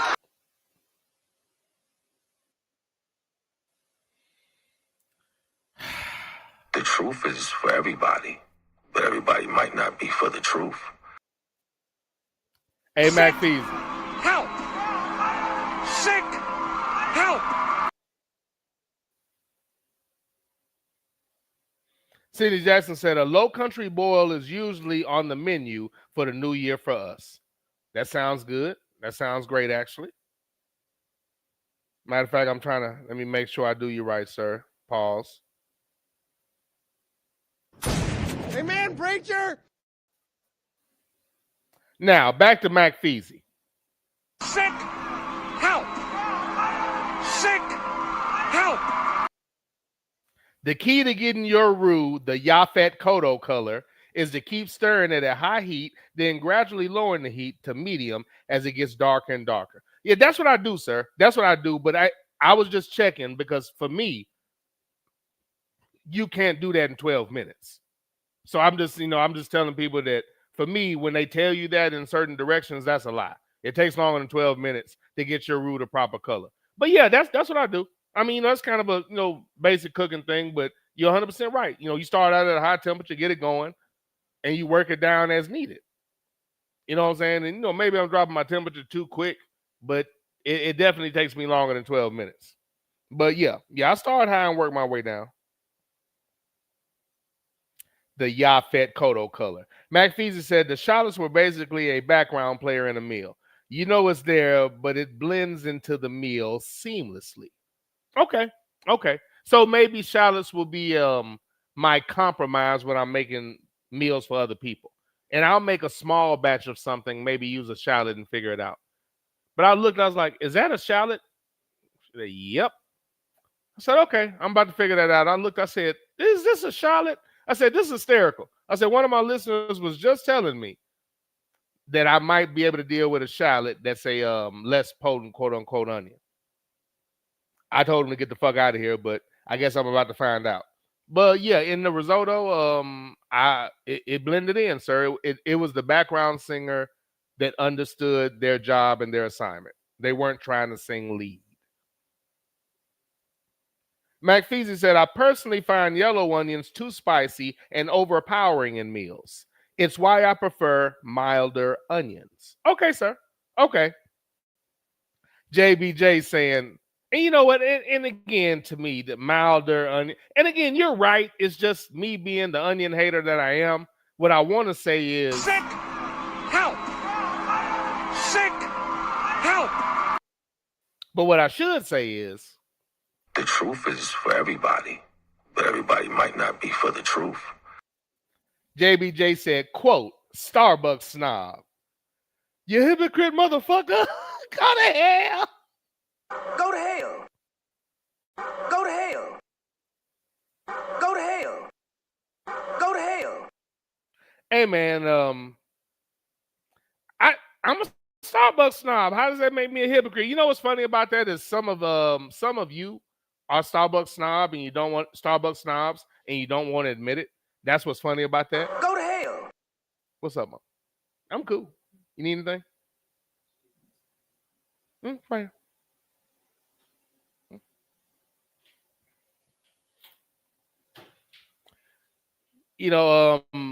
Okay, you're funny. Go to hell. I'm just saying, sir. It's Starbucks snob. I think that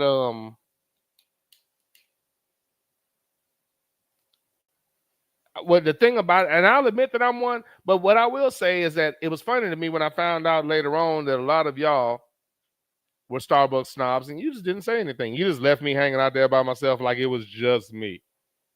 Mac Feezy says QT serves brisket tacos. Really? Is it brisket or is it brisket-like substance? Is it brisket or is it brisket-like substance? I didn't know that. Sluggo said, this is sick and... What am I missing here? This is sick and grow or sick and gross?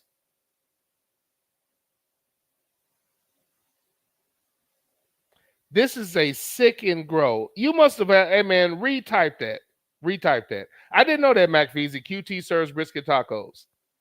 Do they pull out a whole brisket and cut it up in front of you, or do they just come up with magical brisket tacos from somewhere? Because that's gonna send you to the brisket bathroom. I didn't know that, but that's interesting. Okay, thank you for telling me that. Sluggo, I might be slow, but I'm not following that one. This is a sick Negro. Okay, you talking about me? What did I do? What did I do to deserve that soundbite? You talking about this one? That's a Negro that's out of his mind. This is the one I have. That's a Negro that's out of his mind. What did I say? JBJ said Sid Jack turkey necks. Turkey tails are underrated. I like turkey tails. I'll put in about 2 or 3. Two good turkey tails, 3 will be too many. I know ABM was very upset and he said he hates when he gets greens and there's so much turkey in it. He has to fight to find the greens. I understand that. You do want greens, and if there's so much turkey that you really can't get the greens without the turkey, that's too much. I will say that. Sidney Jackson said, okay, I use turkey and chicken broth too. Oh, okay, cool. And that's who asked you that question, Mom. Sidney said, along with the garlic. JBJ said, this ninja is a spokesman for Buc-ee's. Mr. Cool. JBJ said, this ninja is the spokesman for Buc-ee's. Mr. Cooper is good white folk, boy. Hey, look, from what I understand, somebody told me Buc-ee's was black owned. Is it not? That's what I was told. That's what I was told. But I mean, it is what it is. The store is efficient, sir. It's efficient. You liar! You lying bitch. This motherfucker's lying. You lying motherfucker, stop. I just wanted to hear that. You liar! You lying bitch. This motherfucker's lying. You lying motherfucker, stop. Sidney Jackson said, JBJ, I've used turkey necks too. Yeah, turkey necks, turkey tails, turkey wings, obviously. JBJ said, Feezy, you a damn fool. JBJ said, Feezy, you're a damn fool. You're a goddamn genius. You must have a goddamn IQ of 160. You are goddamn gifted. You're a goddamn genius. You must have a goddamn IQ of 160. You are goddamn gifted. Sidney Jackson said, Ninja, your kicker earned himself a blanket party for shanking a 27-yard field goal. I guess Ryan Day knew the kicker had pelvic flip syndrome. That's why he went for it on 4th and goal.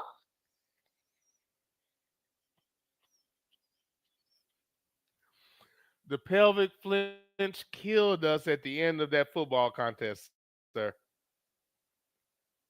I mean, in the locker room, he should have been heard screaming. Help! Help me! Hey, kicker. He robbing us, you son of a bitch. He robbing us, you son of a bitch. Yeah, the pelvic flinch is the motherfucker, Sidney Jackson. We have the greatest from South Central on the train. Thank you for coming aboard the greatest from South Central. I hope you are enjoying the ride thus far. What up, the greatest? What's going on, sir? Thank you for coming aboard. Hope you are enjoying the ride thus far, sir. Sluggo said, when you're when you're that close, 27 yards to be exact, just kick it straight unless you're unless you're compensating for wind. Hey, listen, let me read that again and tell you something behind that. When you're that close, 27 yards away, just kick it straight unless you're compensating for the wind. Sluggo? That boy is good. Preach, sir. Preach.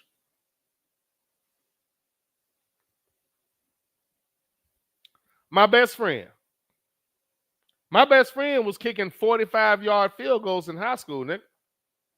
Kicking it straight ahead. No sideways shit. He put on a kicking boot and kicked it straight ahead. 45-yard field goal, nigga. He kicked the 45-yarder to win the game or give us the lead. He kicked the 45 fucking yarder. You know how far that is? This joke was in high school, and he kicked the 45-yarder, and there was room to spare on that bitch. There was room to spare on that motherfucker. So there's something to be said about kicking straight ahead. But yeah, just kick it straight ahead and put it in. He tried to do his normal little, kick that swerves and all that shit, and he choked that bitch up and chucked it. Punched that shit dead to the left. Punched it hard. And there weren't a lot of people over there trying to lift him up. Man, you sorry. Man, you sorry. Struggling. 27 yards? Hell no. 27. Hell no. 27.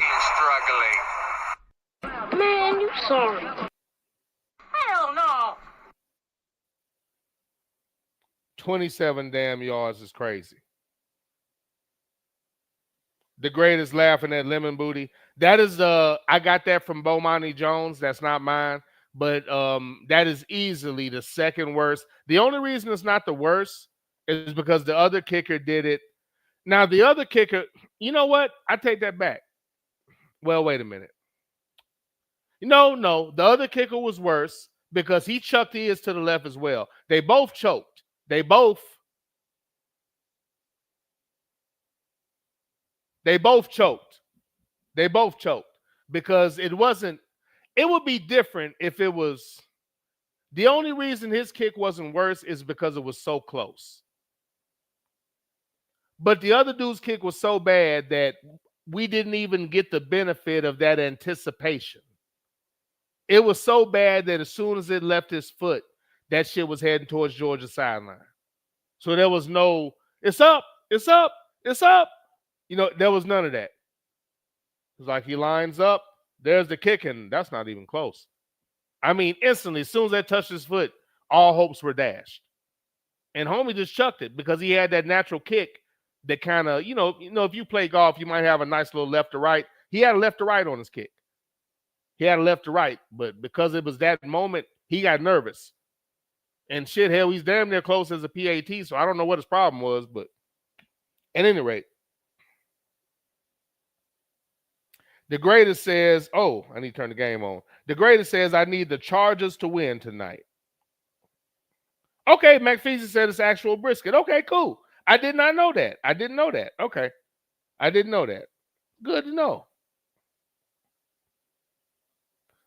Dexter says, can the Eagles get this game against the Chargers tonight? I certainly hope so, Dexter.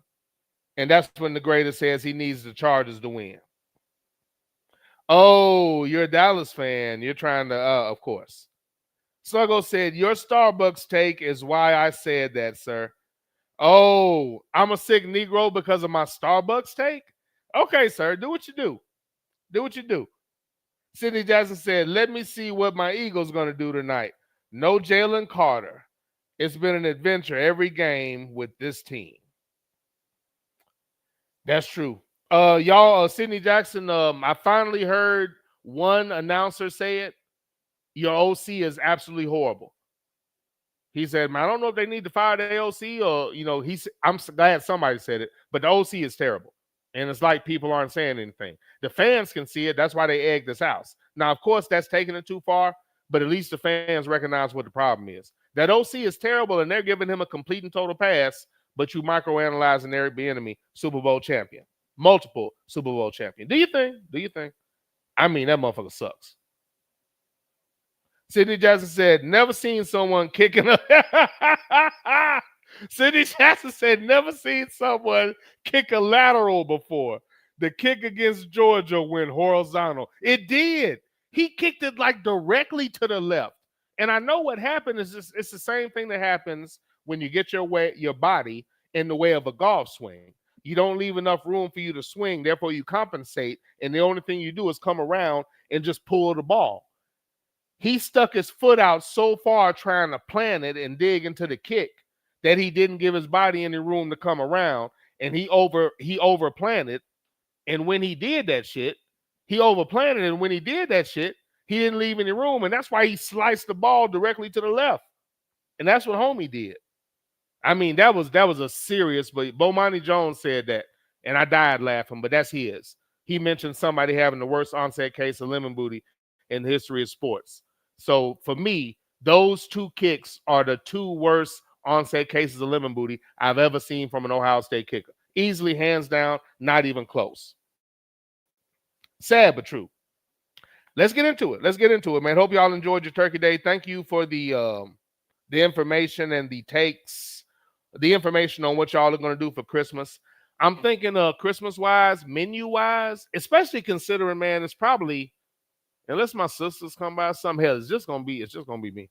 So unless baby girl come through, but generally they're doing something on Christmas, so it's probably just gonna be me.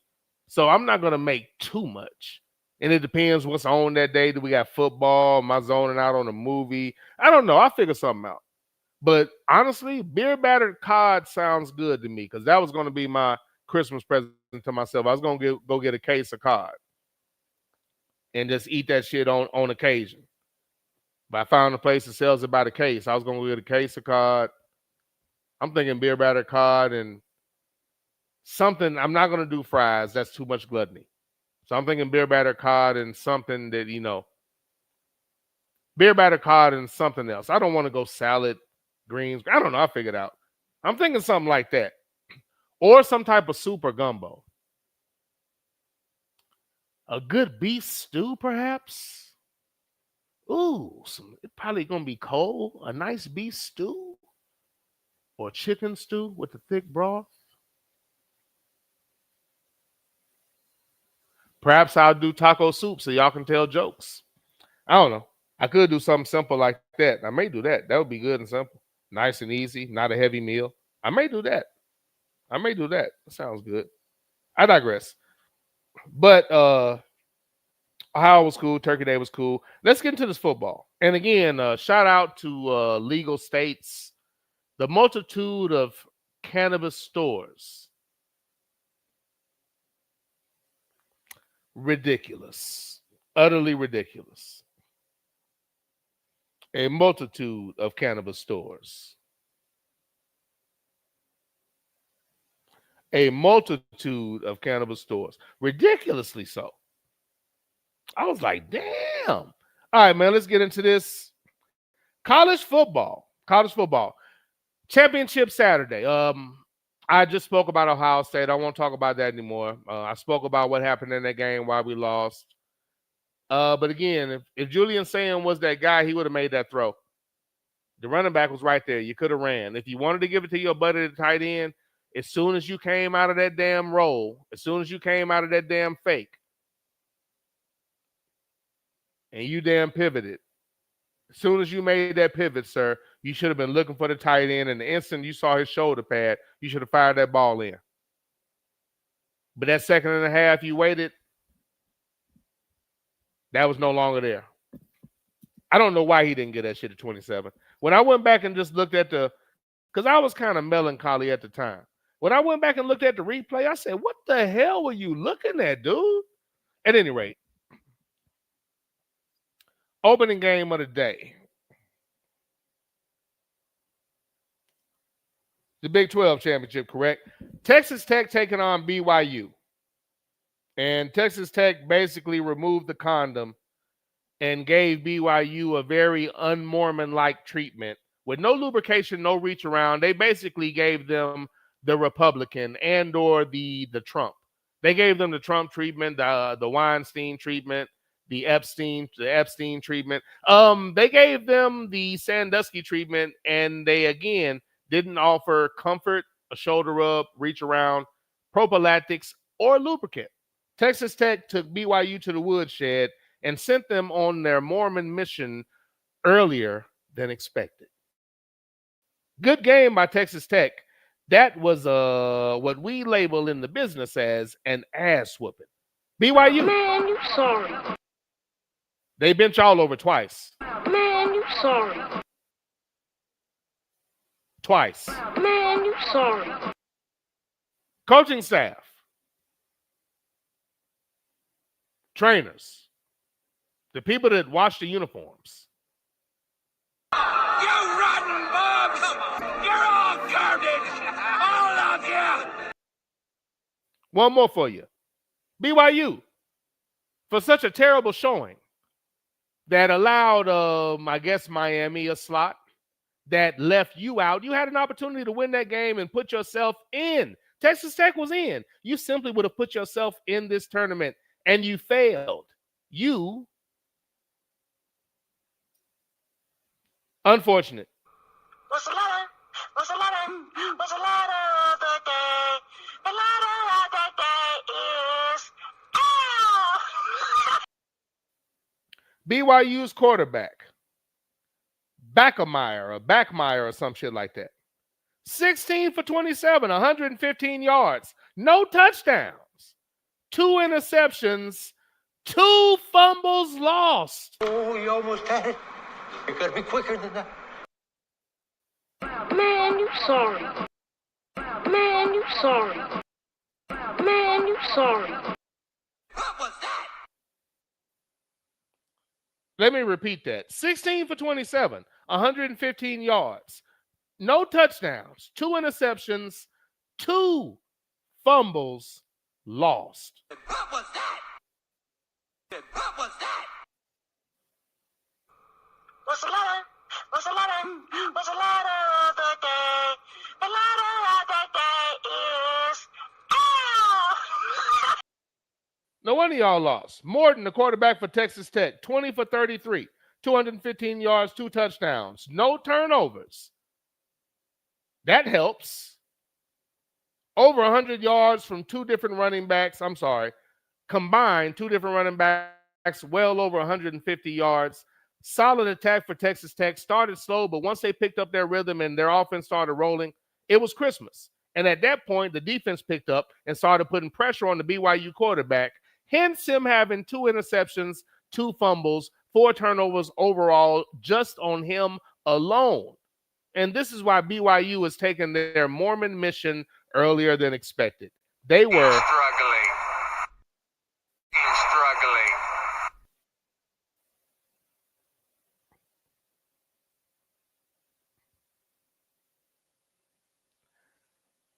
They should have prayed just a little bit harder. I digress. BYU's out of there, but Texas Tech, great game.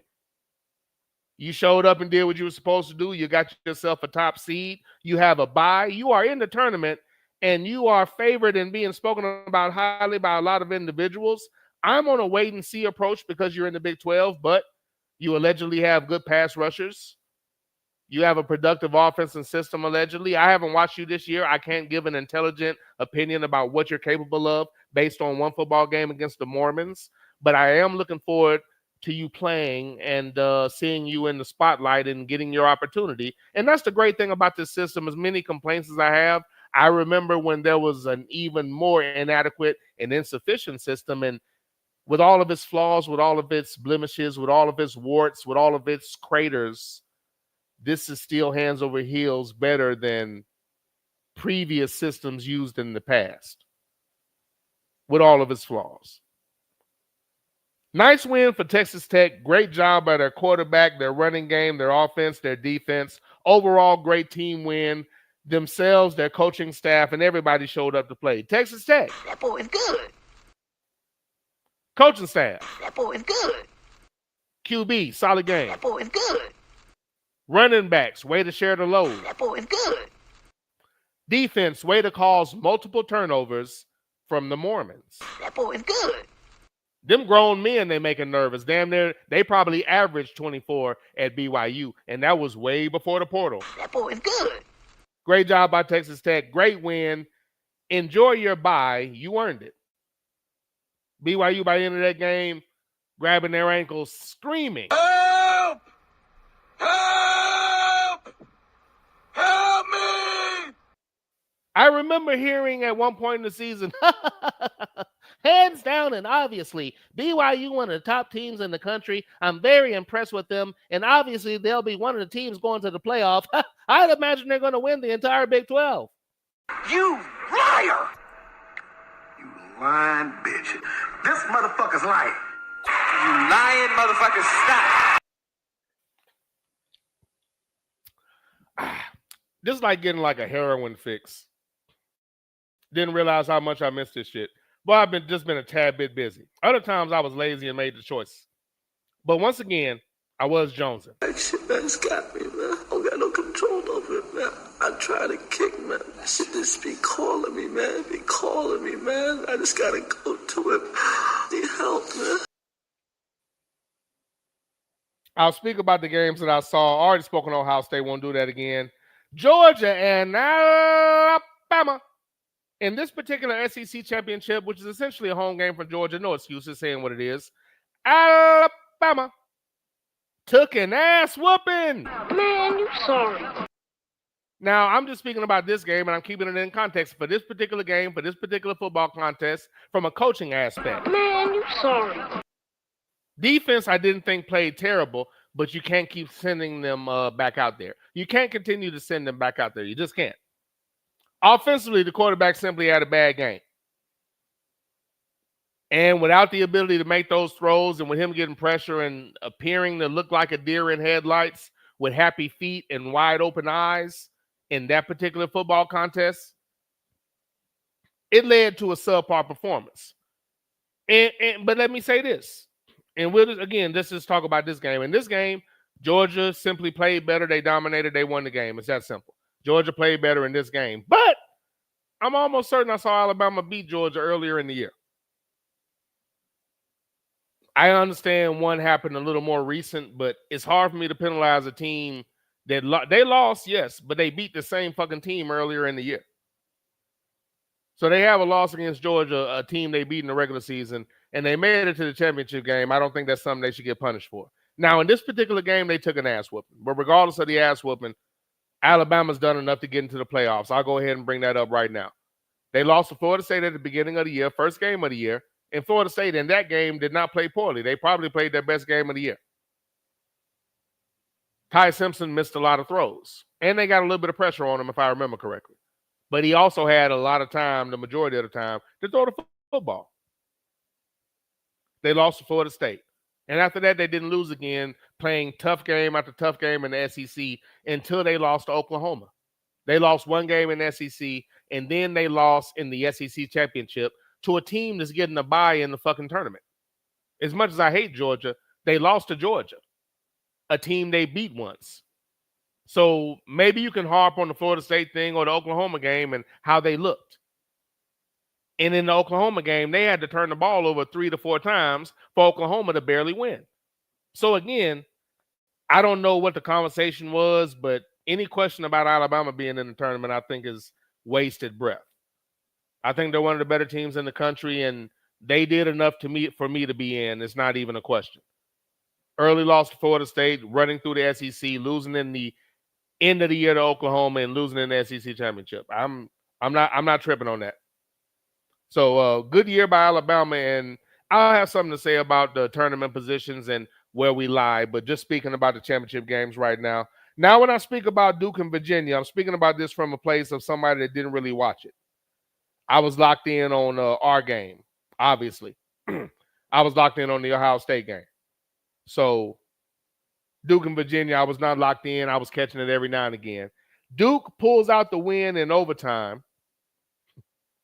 The times that I've watched Duke this year, they look decent, look pretty good. Obviously, they've had a multitude of losses this year outside of the conference. What's their overall record? 8-5. The Duke ended up being 8-5. So Duke was 8-5, 5 losses. They weren't ranked, and they weren't going to get a position in the tournament. If Virginia won, they would have gotten in. They would have ended up being 11-2, I think. Virginia would have made it in. But again, Virginia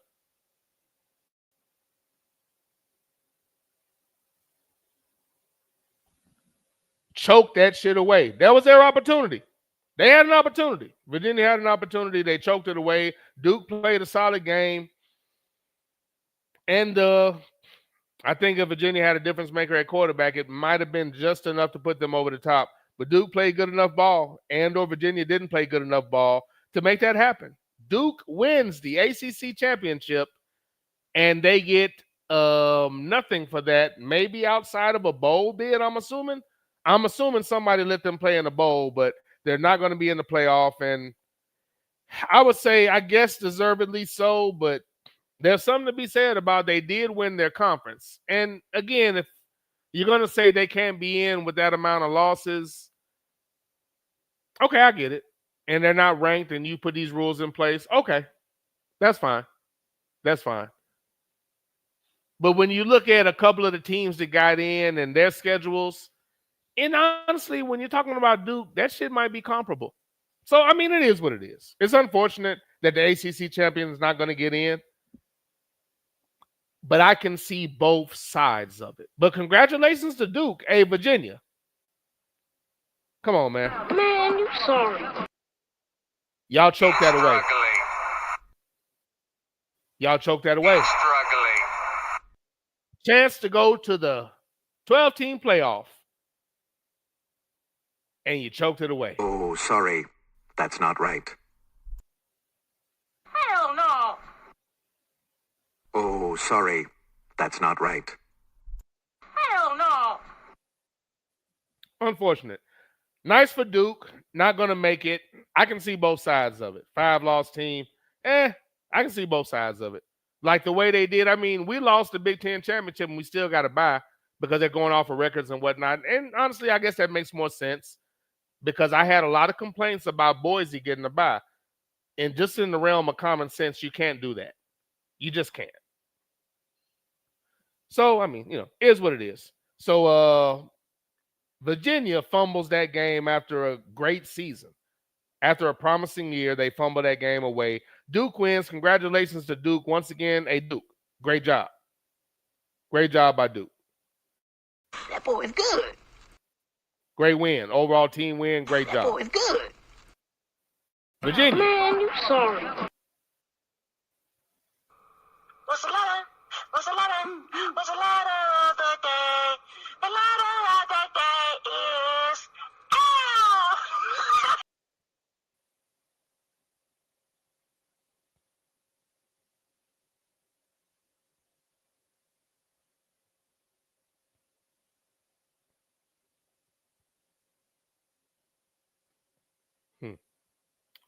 Interesting. In that SEC championship, just a side note. I mean, to me, Simpson's the better quarterback. We're talking about delivering the football. But there was absolutely no rushing attack for Alabama. I knew it was bad, but I didn't mention that. Not even one running back didn't even muster 20 yards. But then again, 4 carries, 3 carries, 1 carry. They didn't run the ball enough to get any damn yards. Not one running back had 6 carries. And overall, if you leave the quarterback out of it, the running backs combined did not have 10 carries. You're not going to have a lot of yards. I don't know how much they got stopped and how much they just didn't dedicate themselves to trying to run the ball. They didn't even have 10 yards combined with the running backs. Simpson had 6 carries. That's more than any running back had. Simpson had more individual carries than any running back for Alabama. So that's something they would definitely want to address. That was ugly in that game, that their rushing game, they didn't dedicate themselves to it. And they chose to kind of put Simpson in danger and didn't take enough pressure off of him by trying to utilize the running game. I can't say that they got stopped. I can say they didn't put enough effort in trying to run the ball. They definitely didn't do that. Even if you had to throw the running back the ball. But they didn't put enough effort in trying to run the ball and maybe take a little pressure off of Simpson. And again, they beat him the first time, so maybe they thought they didn't have to, but they might want to improve upon that. That was really bad. I was looking to see, was it more Georgia? But, I mean, they did a decent job on defense, but with those numbers, Alabama didn't try to run the ball. And I think that might have been a bigger issue in that situation. And I'm one that understands that offense, but, when something's not working or when something's not working, you got to go a different way. Loosen them up a little bit, get that run going, work some play action. Let your quarterback get a little confidence, get that pass rush off his ass. There are a lot of things you can do in that situation to try to alleviate and/or give him some type of olive branch, some type of handout, some type of here's a little help. Here's something for you. That's something they could have done in that situation.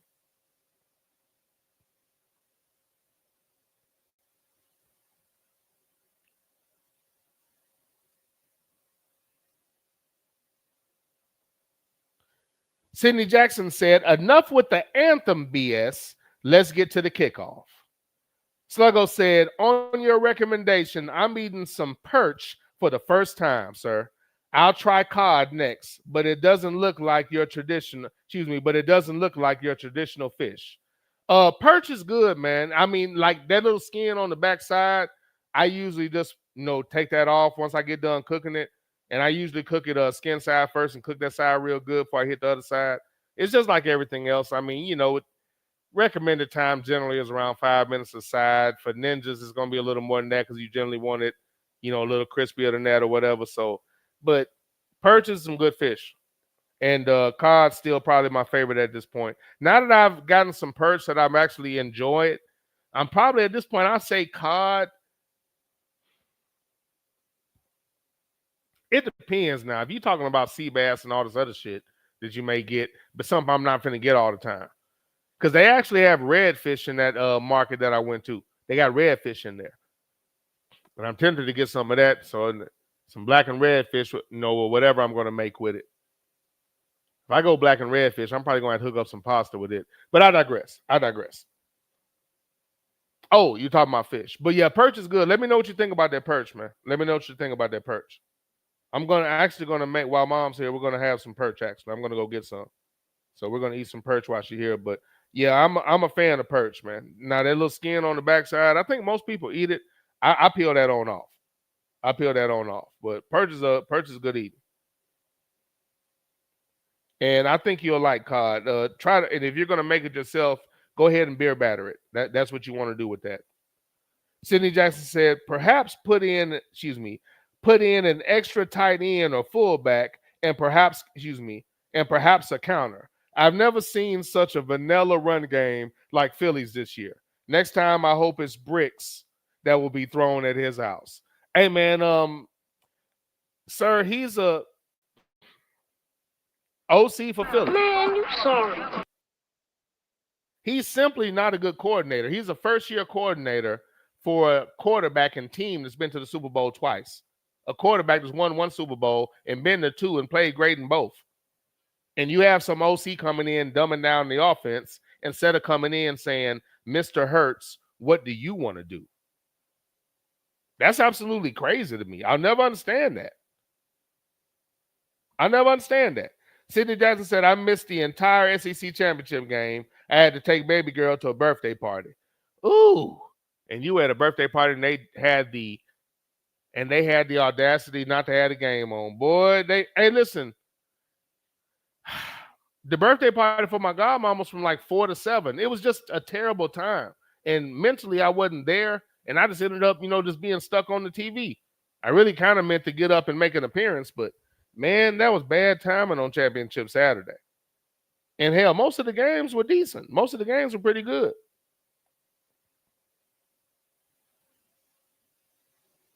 But I feel you, Sidney, an extra tight end, something. But and look, the other thing you can do, throw the damn ball so the defense can back the fuck up a little bit. It's too predictable. It's bland, and you're treating Jalen Hurts with such disrespect. Really, the entire team, everybody in skilled positions, because they've all put in work. Hurts, Brown, and Devontae Smith deserve better. They shouldn't be treated like that.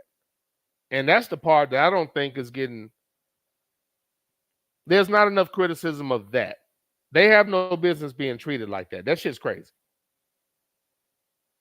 Sidney Jackson said, maybe I'm tripping, but it seems the 4-letter had more and longer commercial breaks than other networks broadcasting the NFL. Man, I'm going to have to be cognizant to actually pay attention to that. I'm not sure. I'm going to have to pay attention to that. I'm not sure. Sluggo said it's pretty good, but seemingly there are bones in every bite. Now, the perch I get, I had no bones, sir. One piece of perch, there was one loose bone. I pulled out and threw it away. And I've never had bones in my perch. So it's wherever you're getting it from. I guess they don't fillet it that well. Now, I never get bones in my perch. So it's the brand. It's the brand. Because the Sam's used to have a good brand of cod. And they got rid of it. And now they just have their store brand. And their store brand of cod has bones in it. And that bag of cod made me not like cod. I dislike fucking with bones that much. So I won't fuck with their cod anymore. So I'll get it from, where do I go to get cod now? Kroger actually has the best deal on it, and I haven't had any problems out of their cod. No bones. And speaking of that case I'm going to get, I'd really be disappointed if it had bones in it. But I wouldn't think. But yeah, Sam's has the Sam's market brand, store brand, bones in that as well. But I've never had perch with bones in it. The last batch I had one piece that had one bone sticking out of it, and I pulled it out. Only bone I've ever seen in my perch.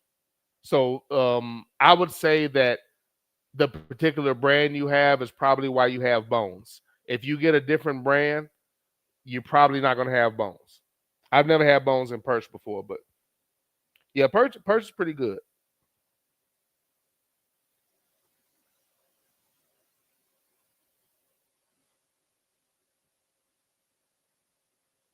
Sluggo said, definitely got to get it filleted going forward. Oh, definitely, definitely. I can't do fish that's not filleted. I can't. It's not. I don't have that in me. I cannot do it. I cannot do it.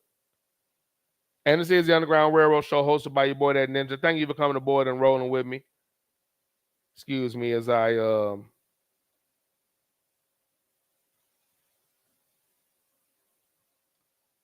Chargers got a lead, huh? Turn on the game for a hot second. Okay, let's go ahead and get into this playoff. So let's do a quick run through of the playoff as I'm glancing at the game.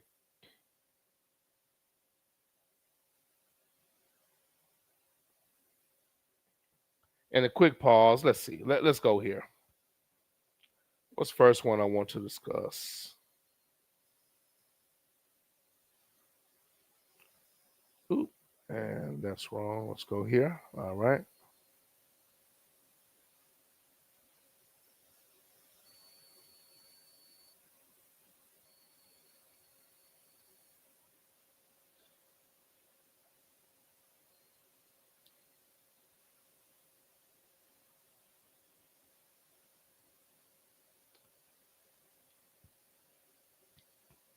All right. On that first day. Oh, doing too much. My bad. Let's get back on that. And this is the Underground Railroad Show, hosted by your boy that Ninja.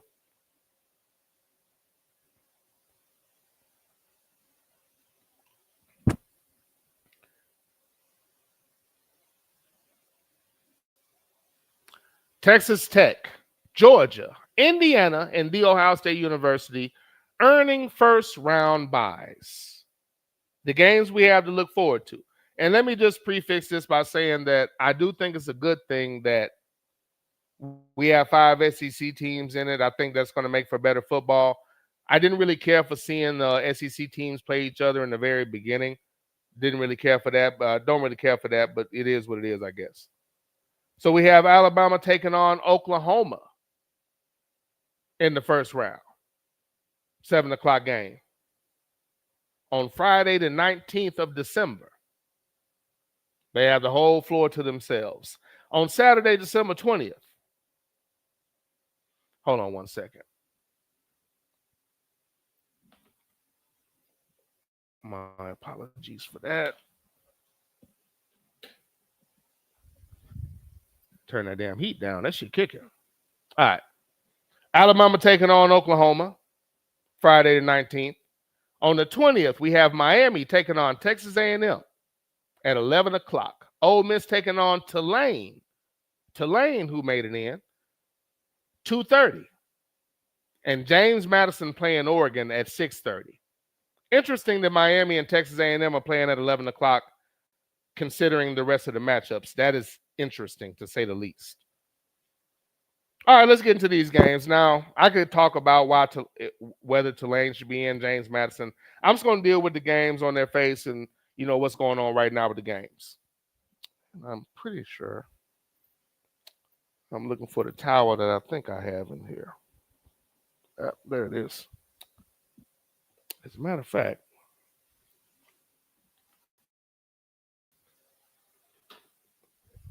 cut that damn heat off. Shit. My apologies. Let's go James Madison and Oregon first. James Madison and Oregon. It's the evening game that day for some weird-ass reason, but James Madison and Oregon. Oregon, much like Ohio State, much like Indiana,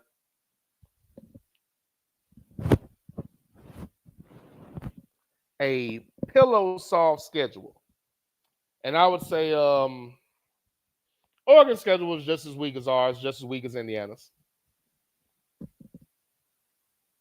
Their defense could be better considering that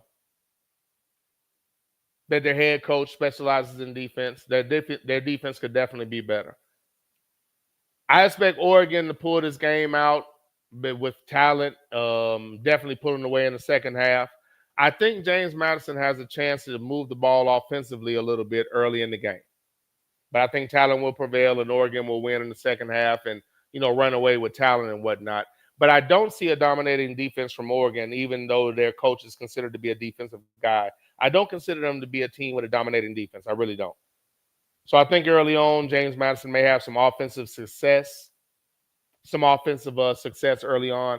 But I do think that Oregon's going to pull away in the end and prevail against James Madison. I mean, big take. That's incredible that I feel that way. Nobody's going to think that. But I think Oregon will prevail over James Madison. But I actually look for James Madison and the way they run their offense to actually move the ball a little bit early in the game, in the first quarter. First half, especially in the first quarter. And, if there's not an adjustment, maybe the game's interesting for a lot longer than more people think. But I believe Oregon will pull away and prevail in that game when it's all said and done.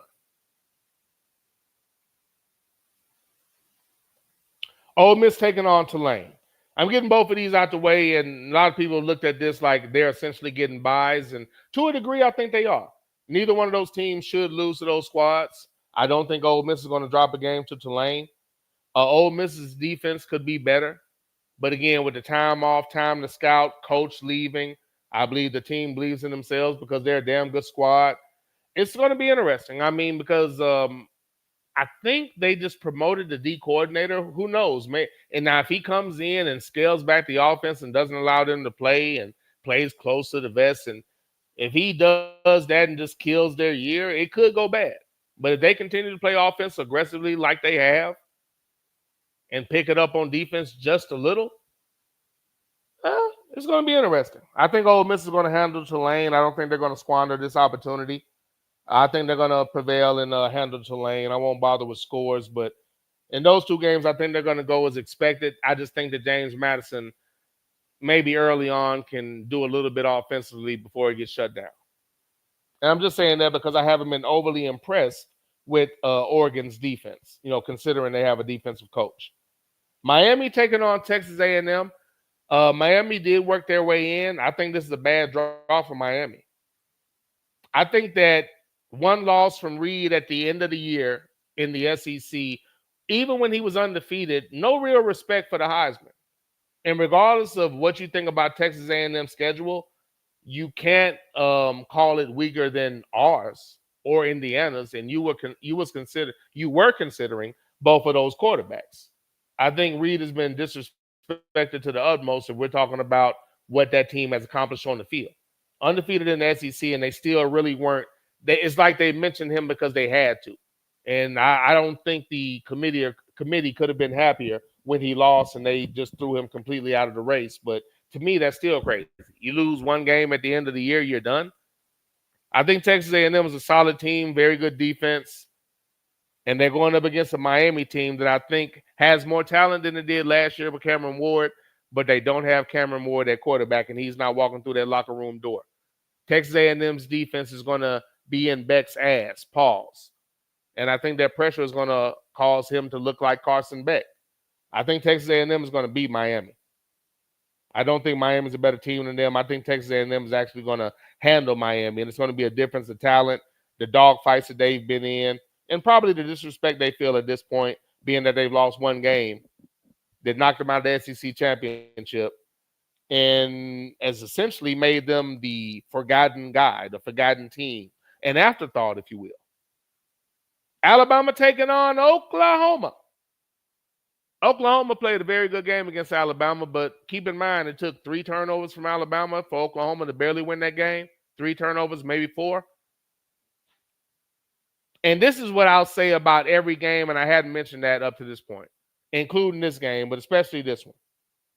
This is one thing I will say about bowl games. When you have this much time to get ready, this is a true evaluation and a true situation where you're fully within your right to criticize the coach and the coaching staff, because if that team shows up not prepared, without a decent game plan, without being physically and mentally prepared, that is a reflection of the coach and the coaching staff. You have ample time to get ready, ample time for scouting. There's nothing more important than right now, this team, this game, this moment, this situation. If your team is not ready, that is a direct reflection of your coach and or your coaching staff.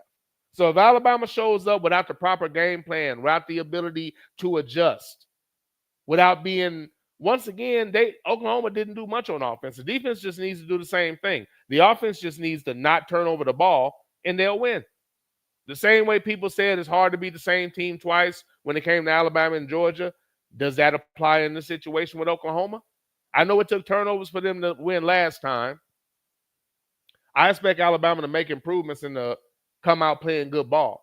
And I think Alabama, without turning the ball over, beats Oklahoma because I like their offensive scheme better. Oklahoma's quarterback hasn't shown me anything. When I was talking to ABM earlier, we were talking about the fact, and he was mentioning the fact that he hasn't done anything for quite a while now when they were trying to put him in the Heisman race. And ever since then, he hasn't done much on the field. And he didn't do much against Alabama the first time. So I think an Alabama team that doesn't turn the ball over comes back and wins in this situation. I think Alabama's going to beat Oklahoma in this game. This unfortunate matchup of SEC teams early, but they did make it in. And again, I think it makes for better matchups. I at least can look at these games, and even with the Tulane situation and the James Madison situation, I can still find interest in that. I remember previous years being not interested in a lot of the outside games. Last year as well. Just the way it was set up didn't make sense. So I think this is a little more interesting, and I'm going to enjoy watching. But I think Alabama will beat Oklahoma. I think Texas A&M is going to beat Miami. I think Ole Miss is going to beat Tulane, and Oregon is going to beat James Madison, which sets up an interesting scenario. This is the Underground Railroad Show, hosted by your boy, That Ninja.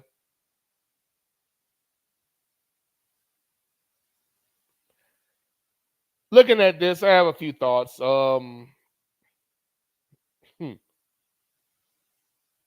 No, a few of these I can just remember off the top of my head. So the winner of James Madison and Oregon is going to face Texas Tech. Now, this is interesting because, and again, I'll say again, I haven't watched enough Texas Tech football to give a definitive opinion or an intelligent one. I can say in the one game that they played against the Mormons that I saw, that I actually saw, I thought they looked good. They played good ball. I like the scheme and some of the aggressiveness in the passing game. I saw receivers that went and got the football. And I saw a defense to put pressure on an offense, the majority of whom probably have wives and children.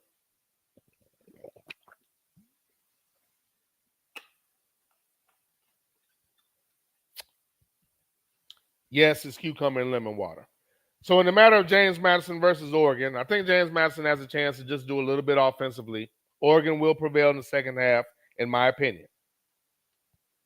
which sets up the matchup against Texas Tech. And I'm usually not somebody that jumps ahead, but I think this is interesting.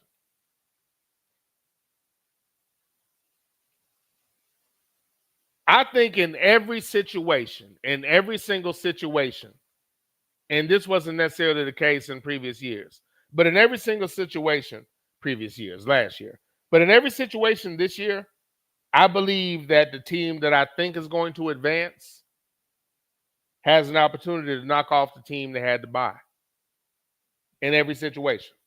In this situation, I think Oregon is fully capable of beating Texas Tech. But I think it's going to be a good game and a good matchup. But I think Oregon's capable of beating Texas Tech. Very much so. I'd say the competition I can't really say that. It should be a good game. I think you have offensive strengths. You have an alleged tough defense from Texas Tech. Oregon is supposed to be a better defensive team with their head coach, Dan Lanning. Both teams can put up points and have a pretty aggressive offense. It should be a nice game to watch. But Oregon is fully capable of beating a team that has this bye. Oregon taking on Texas Tech, I think is going to be a good matchup. I don't necessarily want to make a prediction, but I actually think Oregon is fully capable of beating Texas Tech. And if I had to pick that game today, I'm taking Oregon over Texas Tech.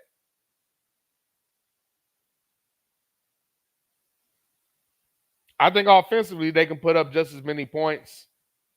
And defensively, it's just going to be a matter of who can put pressure on whose quarterback. In the case of Oregon, depending on where the pressure comes from, he has the ability to extend the play and or get away. Texas Tech's quarterback, I'm trying to remember, was he a good runner? I think he's okay. I don't think he's a statue, but I don't think running is part of his game. I could be wrong. I might be wrong about that. I haven't really watched him like that, but I don't know how much of a runner he is. So it's a matter of really who's going to get pressure on the quarterback and get him off of their square.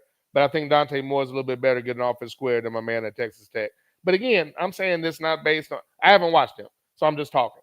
I'm basing this on one game. I haven't watched Texas Tech all year. So I'd have to do some research on them, and even then, I'd be looking at highlights. But I think Oregon's going to face Texas Tech, and give me Oregon over Texas Tech. I think just a little more battle-tested, even though I think they had a weak schedule in the Big Ten as well, but give me Oregon. I personally believe that the winner of Alabama-Oklahoma, regardless of who it is a terrible matchup for Indiana. They have a bye. They earned it. They beat us. I think there's something to be said for the level of competition. I think there's something to be said for being battle-tested. And I don't think Indiana, they can win. Don't get me wrong. It's not like they're a terrible team. But they're going to have a battle and a hard time against Alabama or Oklahoma. I don't think Indiana is capable of blowing either one of those teams out. Capable of beating them, yes. Blowing them out and dominating as if they're this top-tier, undefeated, number one, hands-down, best team in the country. I don't think there's a fucking chance of that. I don't think there's a chance of that. I think it's going to be a really good game, and I think it's the last matchup. I think those two teams are one of the last matchups that team wants to see. And I think whether it's Alabama or Oklahoma on a neutral site, I think they're going to beat Indiana. And that's not because they suck, but I don't think that they're ready for the type of team that either one of those teams are. And the way that they're going to play, being that they've been battle tested week to week on a much more regular basis than Indiana has this year. I like Alabama or Oklahoma to give Indiana hell and to righteously beat them. I'm not saying they're going to blow them out, but I will say this. Indiana can win the game. I'm not saying they're a terrible team, but I don't think they could blow out Alabama or Oklahoma. I don't think they could do that at all. And I think this is a terrible draw for them if you could really have their innermost thoughts. That's a shitty draw for them. And I think either one of those teams are going to beat Indiana. My early prediction.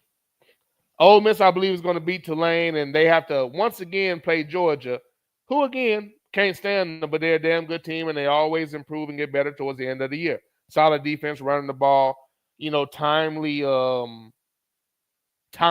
throws and whatnot. But Ole Miss is a solid team. They're without their coach, but even in that game against Georgia, Ole Miss scored damn near on every possession. Just ended up losing at the end of the game. Even watching that, I still really can't pinpoint this happened or this went wrong. That's why they lost. A drive here or there, a play here or there.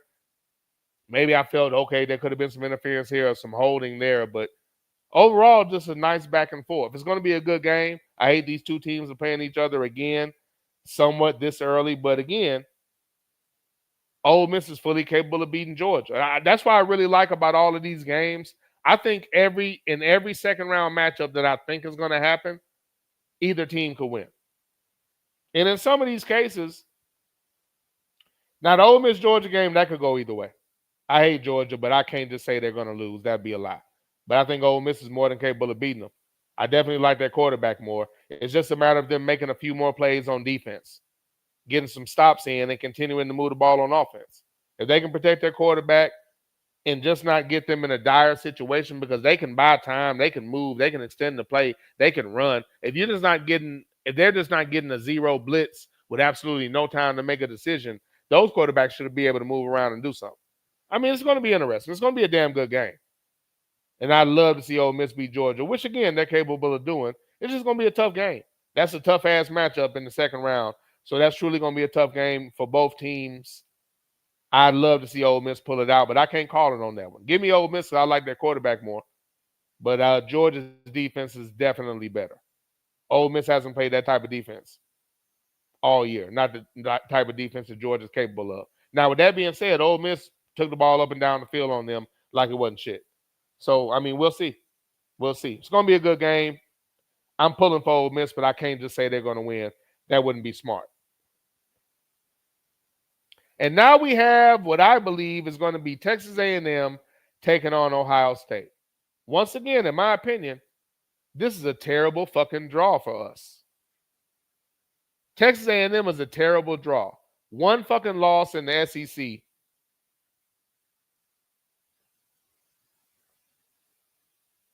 And we're going to have to take on them, I believe, in our first game. That's a shitty draw. Texas A&M does not suck at all. That's a good defense. And one thing that's saying has a problem against is a good defense and a team that's capable of putting pressure on the quarterback. Texas A&M can do that. I definitely like the quarterback. I like Reed more than our quarterback because I think he's much more capable of impacting the game, and he can do things when the play isn't on time. Our quarterback hasn't shown the ability to do that on a consistent basis. This is a very dangerous game for Ohio State. The one thing that I am confident about is we have a very good defense. So this is going to be a battle. This game can go either way, but this is going to be a hell of a battle for us. And truth be told, I like their quarterback more than ours. The one thing I keep resting on is our defense is really good. But I think Texas A&M has a pretty good defense as well. So, again, this is a terrible draw. We're capable of winning, but there has to be an adjustment made for Julian saying if the play isn't on time,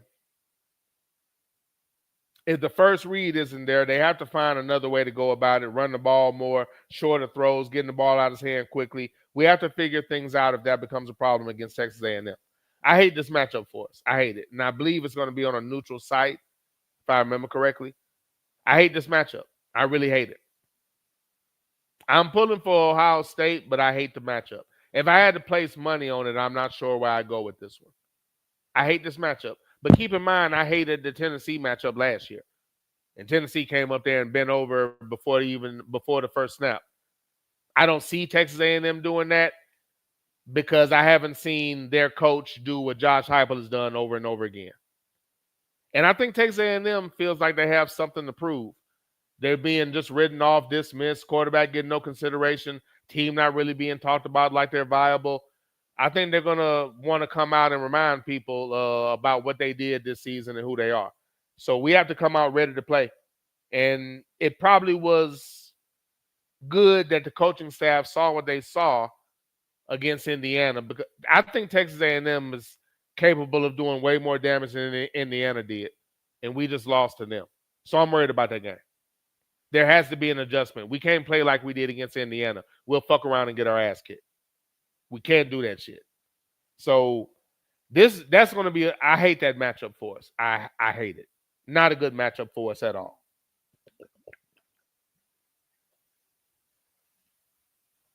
But I do think it's an interesting playoff, though. I like the playoff picture. I like what I see. And I think overall it's going to be good football to watch.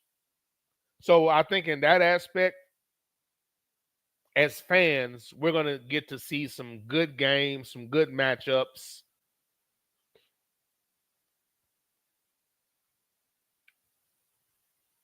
And early on, what appears to be an improvement on the way they went about it last year. So hopefully each year it gets a little better and they'll find ways to truly do what they can to get the best 12 teams in the playoff. But I like these matchups and I think I'm going to enjoy watching them. But I do think that in the second round, every team that got a bye can fuck around and go home if they don't come out ready to play. Every team that got a bye can fuck around and go home in the second round. So I think it's going to be good matchups, though, man. I like those matchups. I don't like that Texas A&M matchup for us. I don't like that shit at all. Don't like it at all.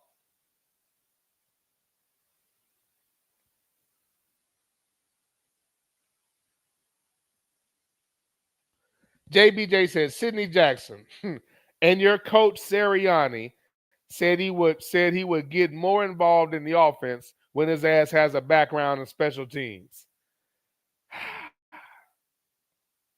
This is what I'm trying to understand about Sirianni.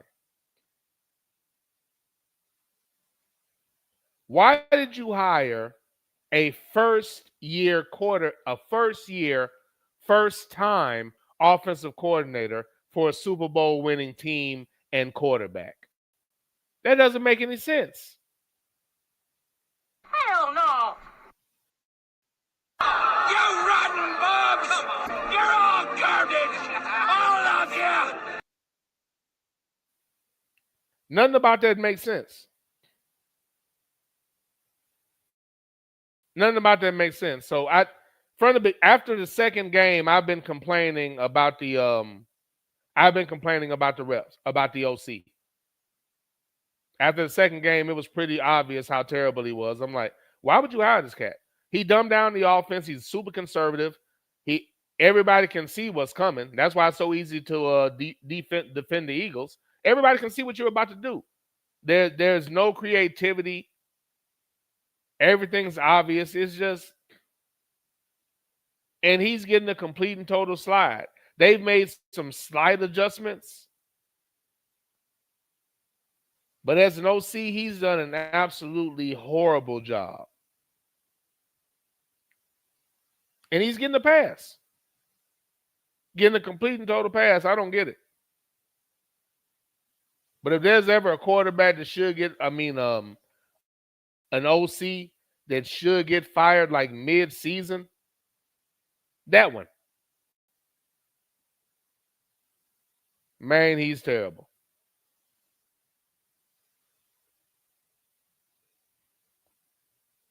I don't get it, sir. I don't get it. Sid Jack, your coach Sirianni said he would get more involved in the offense when his ass has a background in special teams. Hang in there, Whites. Hang in there, Whites. Sidney Jackson 38 hot at a wide receiver screen on 3rd and 9. That OC.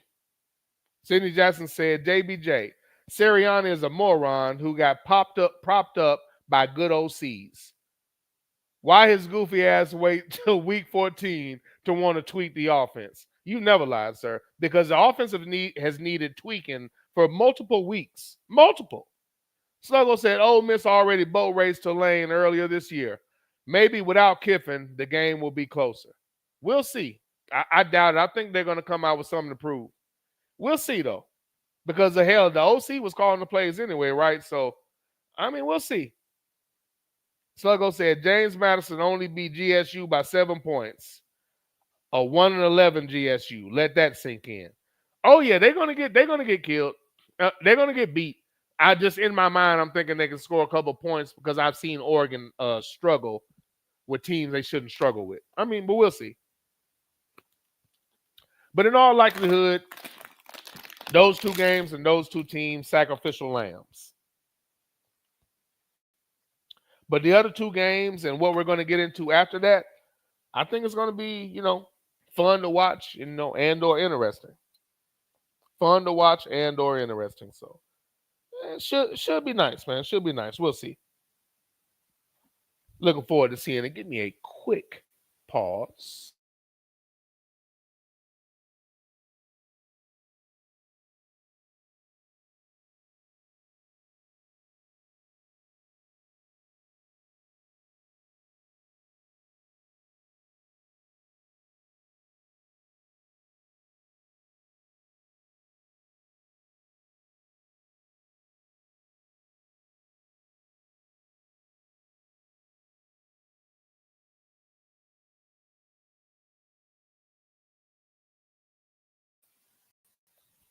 My apologies.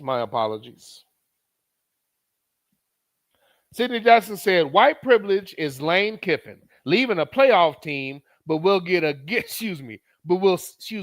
still get a bonus money if Ole Miss wins. That's crazy. White privilege is Lane Kiffin leaving a playoff team, but will still get bonus money if Ole Miss wins. I don't know. What do you say to that? Hell of an agent? Dumbass school? That shit's crazy. He'll still get a bonus if they win, and he left the team high and dry. Sluggo saying, wow, Sydney. Sydney Jackson says, Sluggo, LSU will pay Lane a bonus for every game Ole Miss wins in the playoffs. Damn. What do I think about that? The brilliance is the best brilliance is brilliance born not from someone ignorant. The brilliance is the best brilliance is brilliance born not from someone ignorant. Okay. Do your thing.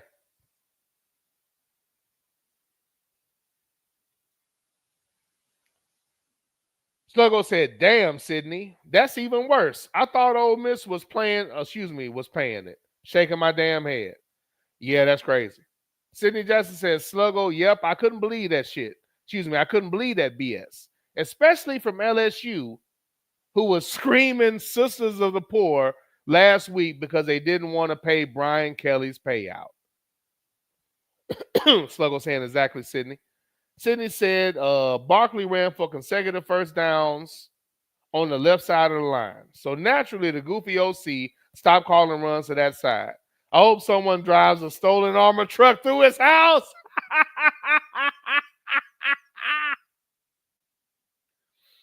I don't think Sydney is a fan of the OC. Man, you sorry. Man, you sorry. Hey, OC for Philly. You're robbing us, you son of a bitch.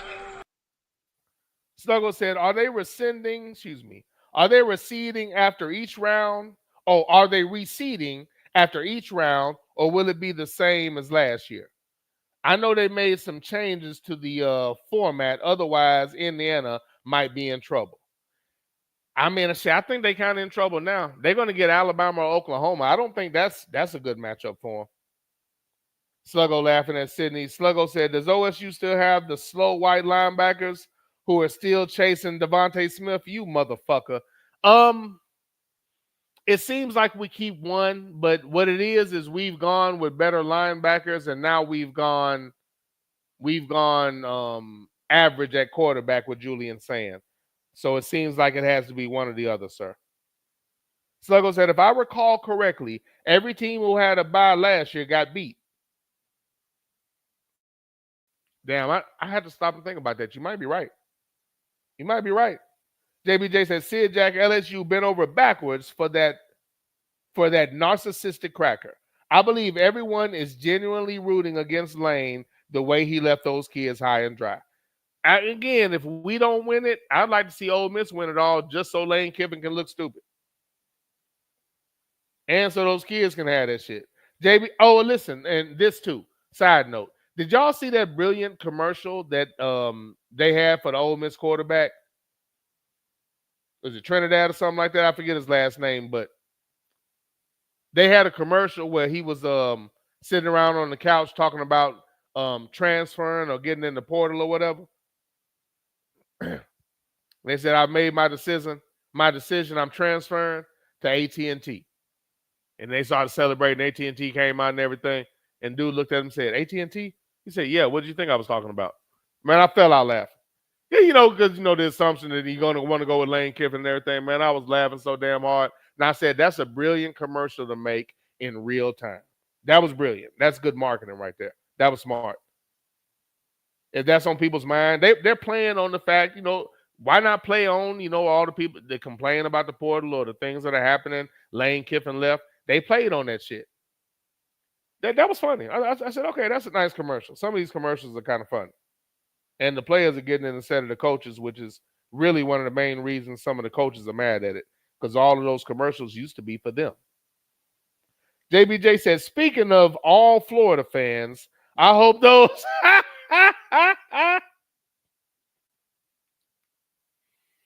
That's funny, sir.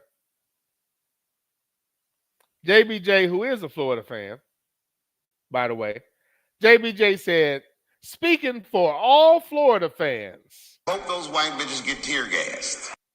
I hope those white bitches get tear gassed. I hope those white bitches get tear gassed.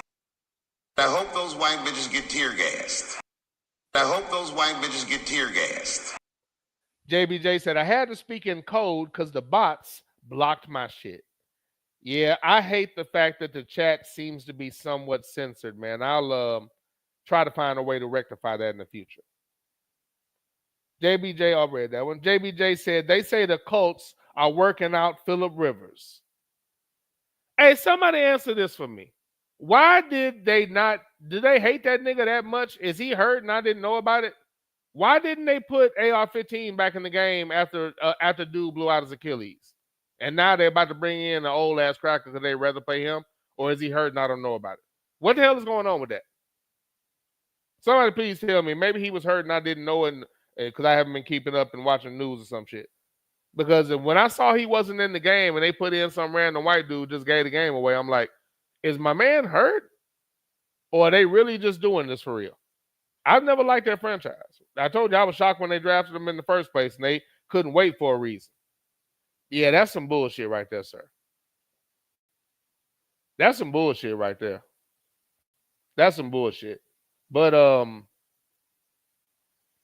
it's some bullshit, but from that franchise, not surprised. JBJ said, preach Sydney, LSU on that bullshit. JBJ said, yeah, Trinidad making up on his NIL bread. Hey man, that was a funny commercial. The commercial was funny.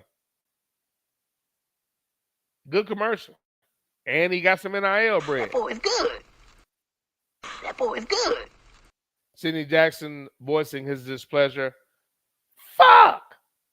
JBJ said Trinidad is being underpaid because if you remember, he was signed as a backup. Yeah, he was. He was, and all the announcers wanted to talk about was he came from JUCO, and they said, this isn't JUCO, and he's not going to be able to do this. And 10 plays later, they had to kiss his ass. Sidney Jackson said, Jalen turned the ball over twice in one play. Got to be a record. Sidney said AR-15's on injured reserve. Is he actually hurt? Or they just put him on injured reserve?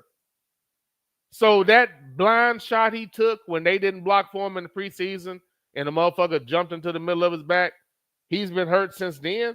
Because shit, he hasn't played. So when the fuck did he get hurt? That shit's crazy. I didn't know that. Okay. Didn't know that. This is the Underground Railroad Show hosted by your boy that Ninja. But I like the playoff setting. I mean, we got, the James Madisons and the Tulanes. Okay. But I think the teams, that are there are going to beat them. And the second round matchups, I think, are going to be pretty good. Alabama, Oklahoma should be a good game. And Texas A&M, Miami. I mean, nice matchup, but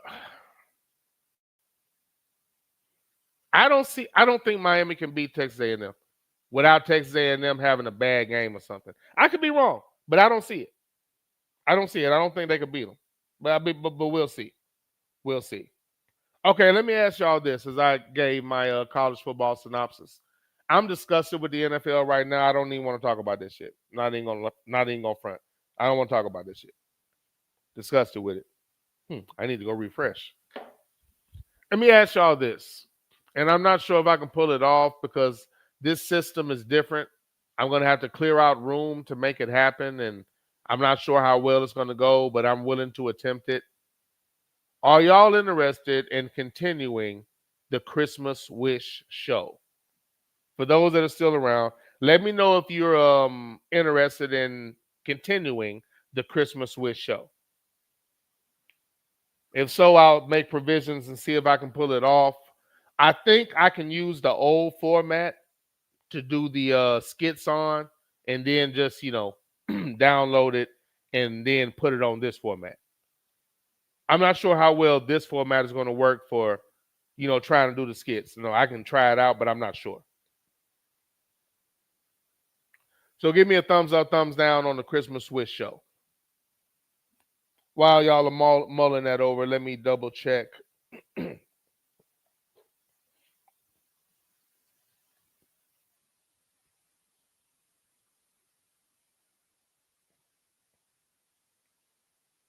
Seven-3 is an ugly game. I'm assuming that OC is Sirianni's buddy because nothing about him being there doesn't make sense from a football aspect at all.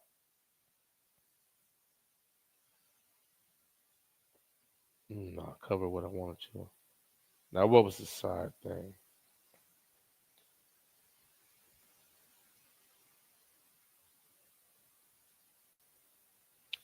If Philadelphia doesn't do something about that, they're gonna have to continue to fight and battle teams they shouldn't have to fight and battle because of the putrid, uncreative offense. Something has to be done.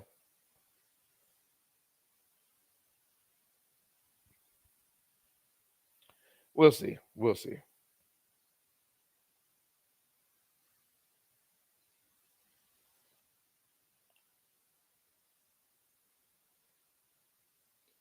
Sydney said if the system will allow it. Sluggo said, I haven't thought about any ideas, but I'm with a Christmas wish list. I'm with a Christmas wish show.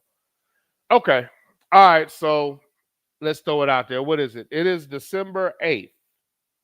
It's December 8th. Let's check the calendar. It is December 8th. Christmas is obviously on December 25th. That is essentially 2 weeks from now. It's that damn close. 2 weeks, 2.5 weeks. I would have to do the Christmas wish show like that Monday, the 22nd. Okay, so I would need these pretty quickly. I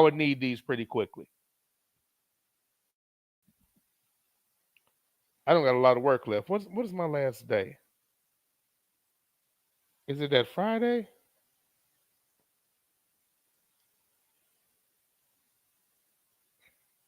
The 19th? That's the 19th, I believe, is the last day I'm going to work.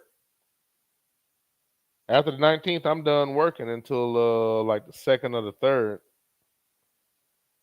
Yeah, after that, I'm done working until, what is it, Friday the 2nd? That's New Year's Day. I don't go back on the 1st. A Friday, maybe. The way it falls this year here, I might not go back to the 5th, which would be ideal. Matter of fact, yeah, that's what it's going to be. So I don't even think I'm going back to work to the 5th. Okay, so if I do it, it's going to have to be the 22nd. All right, so if I do that, it's going to have to be the 22nd. Righteously, I need those by the end of the week. If we wait till next Monday, which is the 15th, that's still doable. If by the 15th, if after a week you think about it and you give it to me on the 15th, that gives me 1 week to get them done.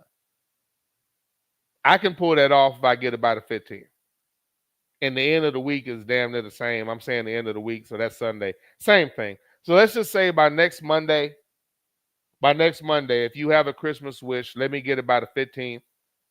And from there, I can do a Christmas wish a day, and I should be ready by the 22nd. So the 22nd, I'll give you the Christmas show, and I'm going to have to figure that out because of this format. I can't do what I normally do, which is play those traditional Christmas songs. I can't do that. Now, when it comes to some of these skits, I think most of the stuff I can use, but they're going to be like I don't know if I can play an instrumental. If it just certain things I'm going to be restricted as far as things that have been published or whatever, so or copywritten. So yeah, that's the only, I hate that I cannot play those Christmas songs. I hate that.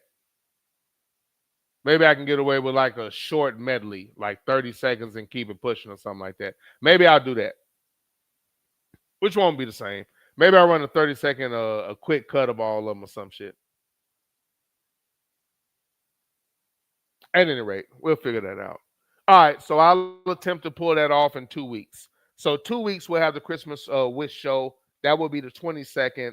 Try to have your Christmas wishes to me by the 15th. Okay, for those that don't know what I'm talking about, the Christmas wish show is what I do is I grant Christmas wishes. So what that consists of is me basically doing, okay, if somebody said, I want you to cover this subject or do this, most of the time it's some type of skit, whether it be a Ninja Theater or I'm trying to give examples of what's been done. I was asked to do Trump's inauguration. Trump's inauguration with I think Uncle Ruckus being the master of ceremonies. Things like that. I don't know why I'm drawing a blank right now. Who was it? Who did y'all have me?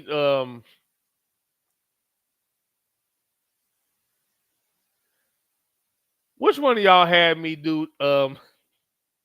One of y'all had me do recite "'Twas the Night Before Christmas," and I'm pretty sure you had me do Arnold Schwarzenegger doing the "'Twas the Night Before Christmas." I'm almost certain.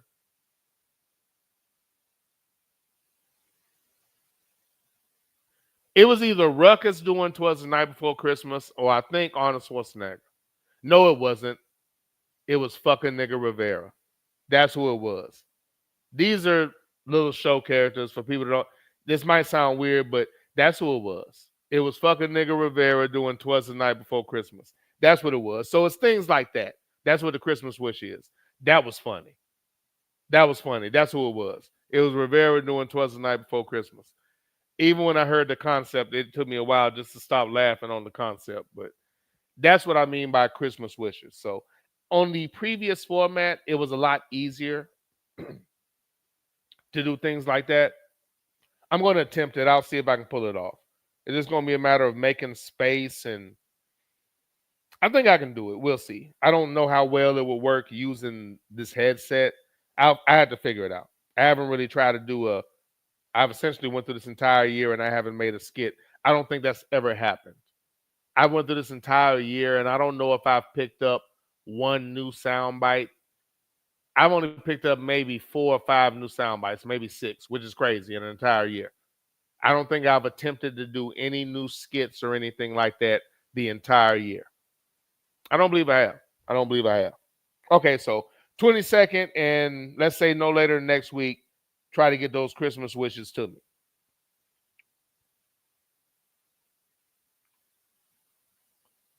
Let me see where you're at here. JBJ said, I will be listening for entertainment purposes only. Sydney said, I got to sit down and think of something. Sydney said, that was me. I asked you to do The Night Before Christmas as Ron Rivera.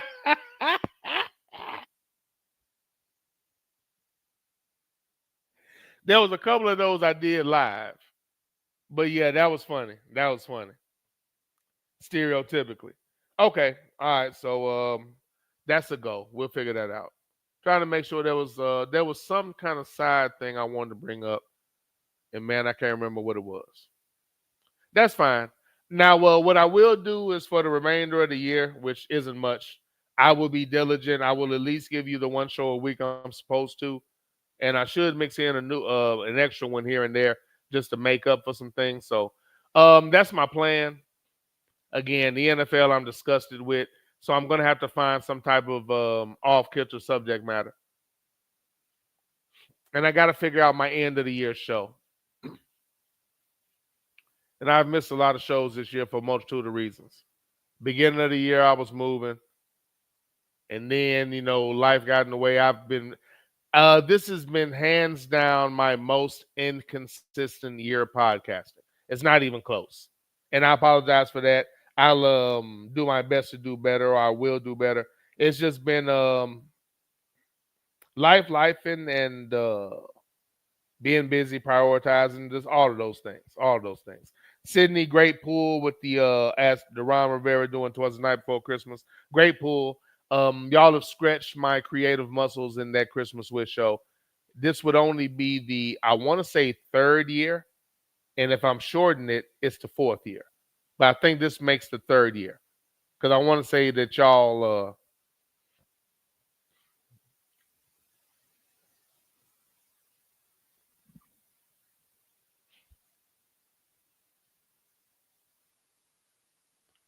This is the 3rd year.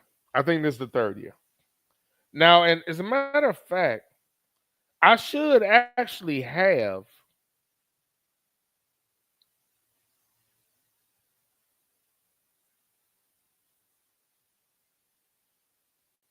I'm actually curious now. And this is the Underground Railroad Show hosted by your boy, that Ninja. About to pull this train into the station, but I'm actually curious. What do I have in here? This is very specific.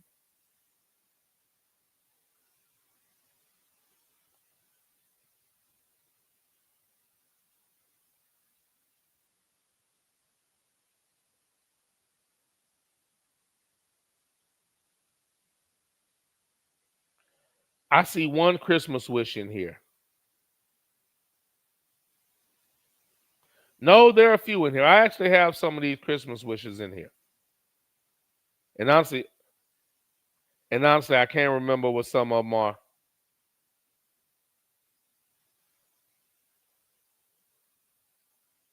Okay, I have quite a few of them in here actually. I'll one of these days I'll play one for an example. I would think about doing it on the way out, but I don't know which one is which. I don't know from what year these are. I cannot remember.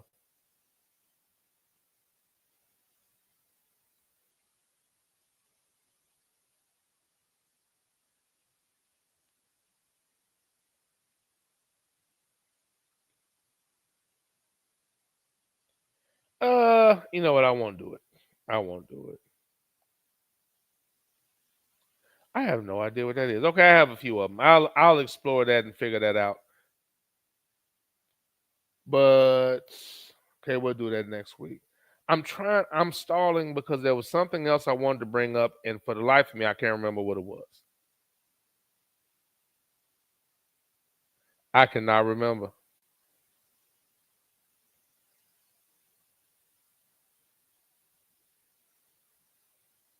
I can't remember. I'll let that go. All right. Hey, appreciate y'all, man. Thank you for the back and forth. I'm about to get ready to check out the rest of this football contest with the terrible play calling. Oh, wait a minute. I just remembered something. Something I never remember to do. I'm laughing because I just saw Sydney snapping. That's funny. I'm just checking something, man. You know what I never remember to do? I never remember to look at and check Facebook. Now, when I don't check it, I don't have to worry about it. When I forget to check it, when I do check it, everything's good. When I forget to check it, there are always some comments I never get to. I'm trying to be cognizant of that, but I always forget about that format. Hey, look, appreciate y'all. I won't be lazy this time. I'll do my outro. It's still early. Still keeping it around throw. Appreciate it, JBJ. Appreciate it. Trying to figure out Christmas this year. I don't know. Yeah, I might break Pop set out and do. Well, if I do a turkey, I gotta have something. That's a lot of eating. I think I'm gonna do something simple. I might say that for New Year's. Christmas. I need to see who's gonna be playing. What can I make? Maybe something non-traditional. You know what? I know what I'll do. We probably both won't have shit to do around the time of year. I'll check. I know who I'll check with. Hey, appreciate that, JBJ. Appreciate that. Let's go with this traditional outro that I've been lazy with. And I don't feel like going to get the bottle to replenish. So I'll just do without today.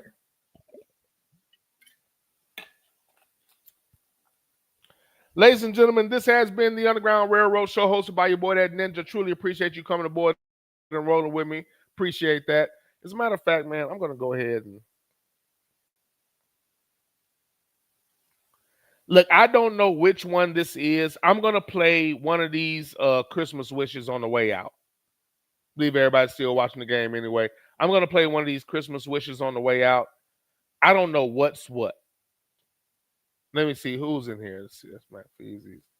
I'm going to mess around and play something I'm ashamed of, but there goes Sluggo's Christmas Wish. I don't know from what year these are. I have no idea.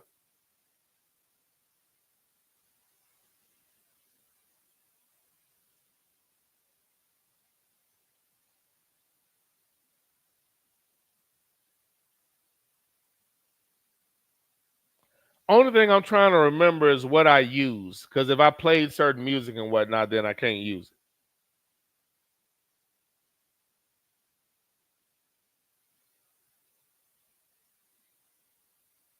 I tell you what. Nah, I tell you what we'll do. I'm gonna leave on a derail from our passenger that has the young child is very busy, and I don't know if anybody knows Clay Davis's information, but that's the one person that hasn't really made it over here to this other format. I think maybe he showed up for one good show. I'll give you a classic Clay Davis moment. Only because of preview it. I'm not sure what's on the Christmas Switch. I'm not sure what's on it. But ladies and gentlemen, this has been the Underground Railroad Show hosted by your boy, that Ninja.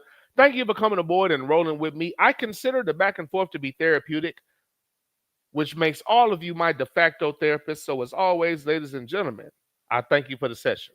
Mom's taught me how to cook when I was younger, and she's here chilling tonight. What up? She taught me how to cook when I was younger. Still love to cook to this day. And they're going to enjoy having the opportunity to cook for her this weekend. Thank you for that skill set, moms. She also taught me to get the number from the female so I can be in charge of the situation. That game has served me well up to this point. Thank you for that game, Mom. Love you. R.I.P. DT. I would have to go and get the bottle.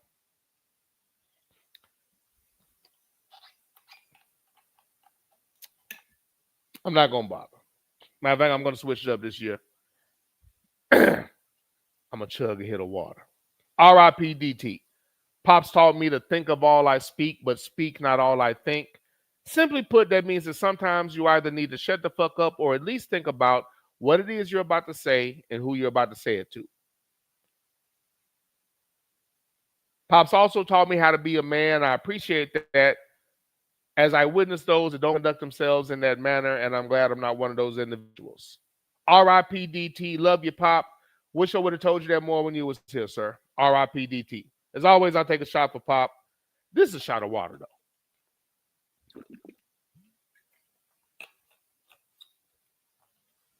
R.I.P. DT.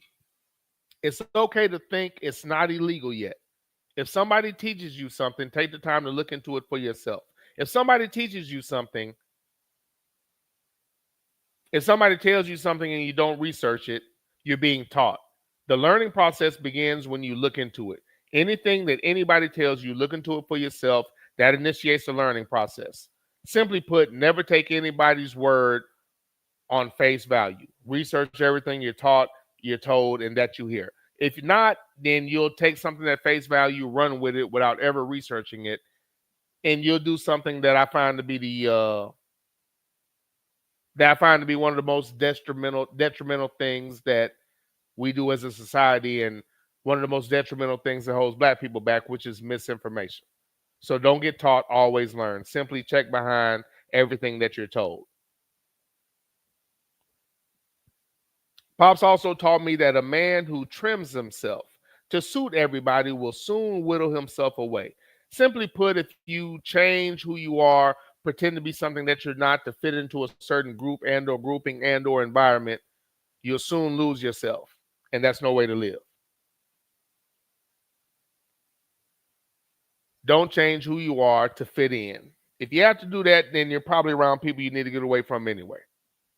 And to quote the last line of Mass Appeal by the late, great guru, I'll be kicking the reel while they'll be losing the race, trying to chase Mass Appeal. Appreciate y'all, man. Thank you for the back and forth. I apologize for the lack of frequency. I apologize for that. As always, in closing, I didn't read the cows tonight, and I have neglected them severely. My apologies for that. With that being said, we are at war. Please act accordingly. No matter what you see on the news, no matter what they tell you, no matter how much misinformation they put out there, as a Black person in America, you are at war. Act accordingly. Please get at least one long gun and one short gun. Please get at least 1,000 rounds of ammunition for each. Take the time to go to the range to get efficient with your weapon. Learn how to carry it, clean it safely, legally, and efficiently. Teach everybody you love and care about to do the same.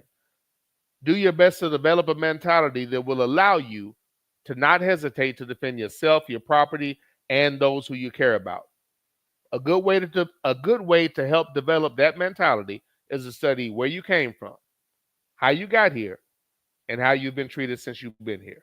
If you do that, I promise you, pulling the trigger will be a hell of a lot easier. Appreciate y'all, man. Thank you for the back and forth. I'm going to enjoy this game, chill out for the evening. We'll see y'all next time. And as always, take care and be easy. As a matter of fact, we're going to go out on a classic clip from Clay Davis, who's somewhere raising a youngin', a.k.a. COVID baby. Appreciate y'all, man. Be easy. Clay Davis says, I don't know if I can trust ninjas from the Midwest. They like to call they soda pop. What the fuck? Hey, listen, let me tell y'all why it's funny to me. I go up to Ohio for the summer, right? And I come back with northern slang, and I would get killed around here for it.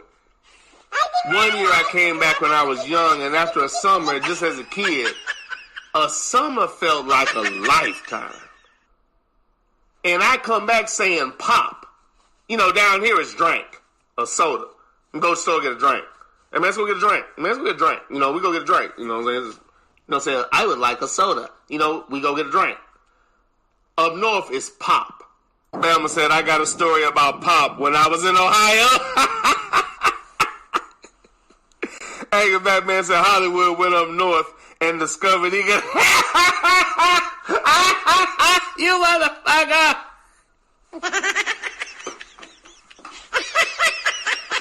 Man, when I went up there, I was in a place affectionately known as Nigga Town. Angry Batman said, Hollywood went up north and discovered he could have white women anytime and any way he wanted. He returned to the South to learn that shit didn't play in those parts.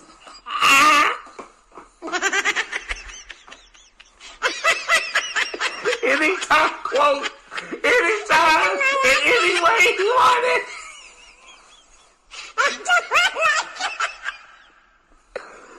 334 Bama says, I remember when I first got to Ohio. I've always heard of White Castle being from the South, so I decided to see what it was about. I worked at Crystal in high school, so I wanted to see the so-called up north version.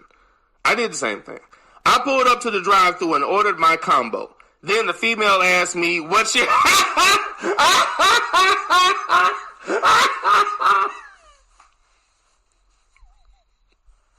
Then the female asked me, what's your pop? I said, what did you say? She said again, what's your pop?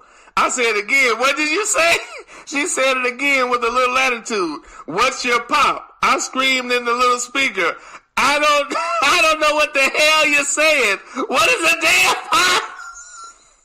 She replies, what do you want to drink? I said, you should have said that then. Then I drove off. Me mugging her ass when I passed the drive.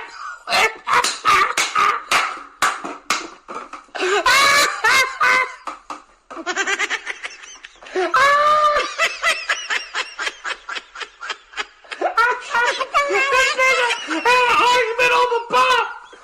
Oh shit, that's fucking hysterical.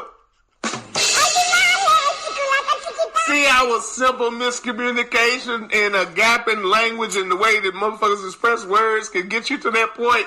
Jamie Jennings said Ninja used to call his soda pop. I don't know if I can trust you anymore. You've been had.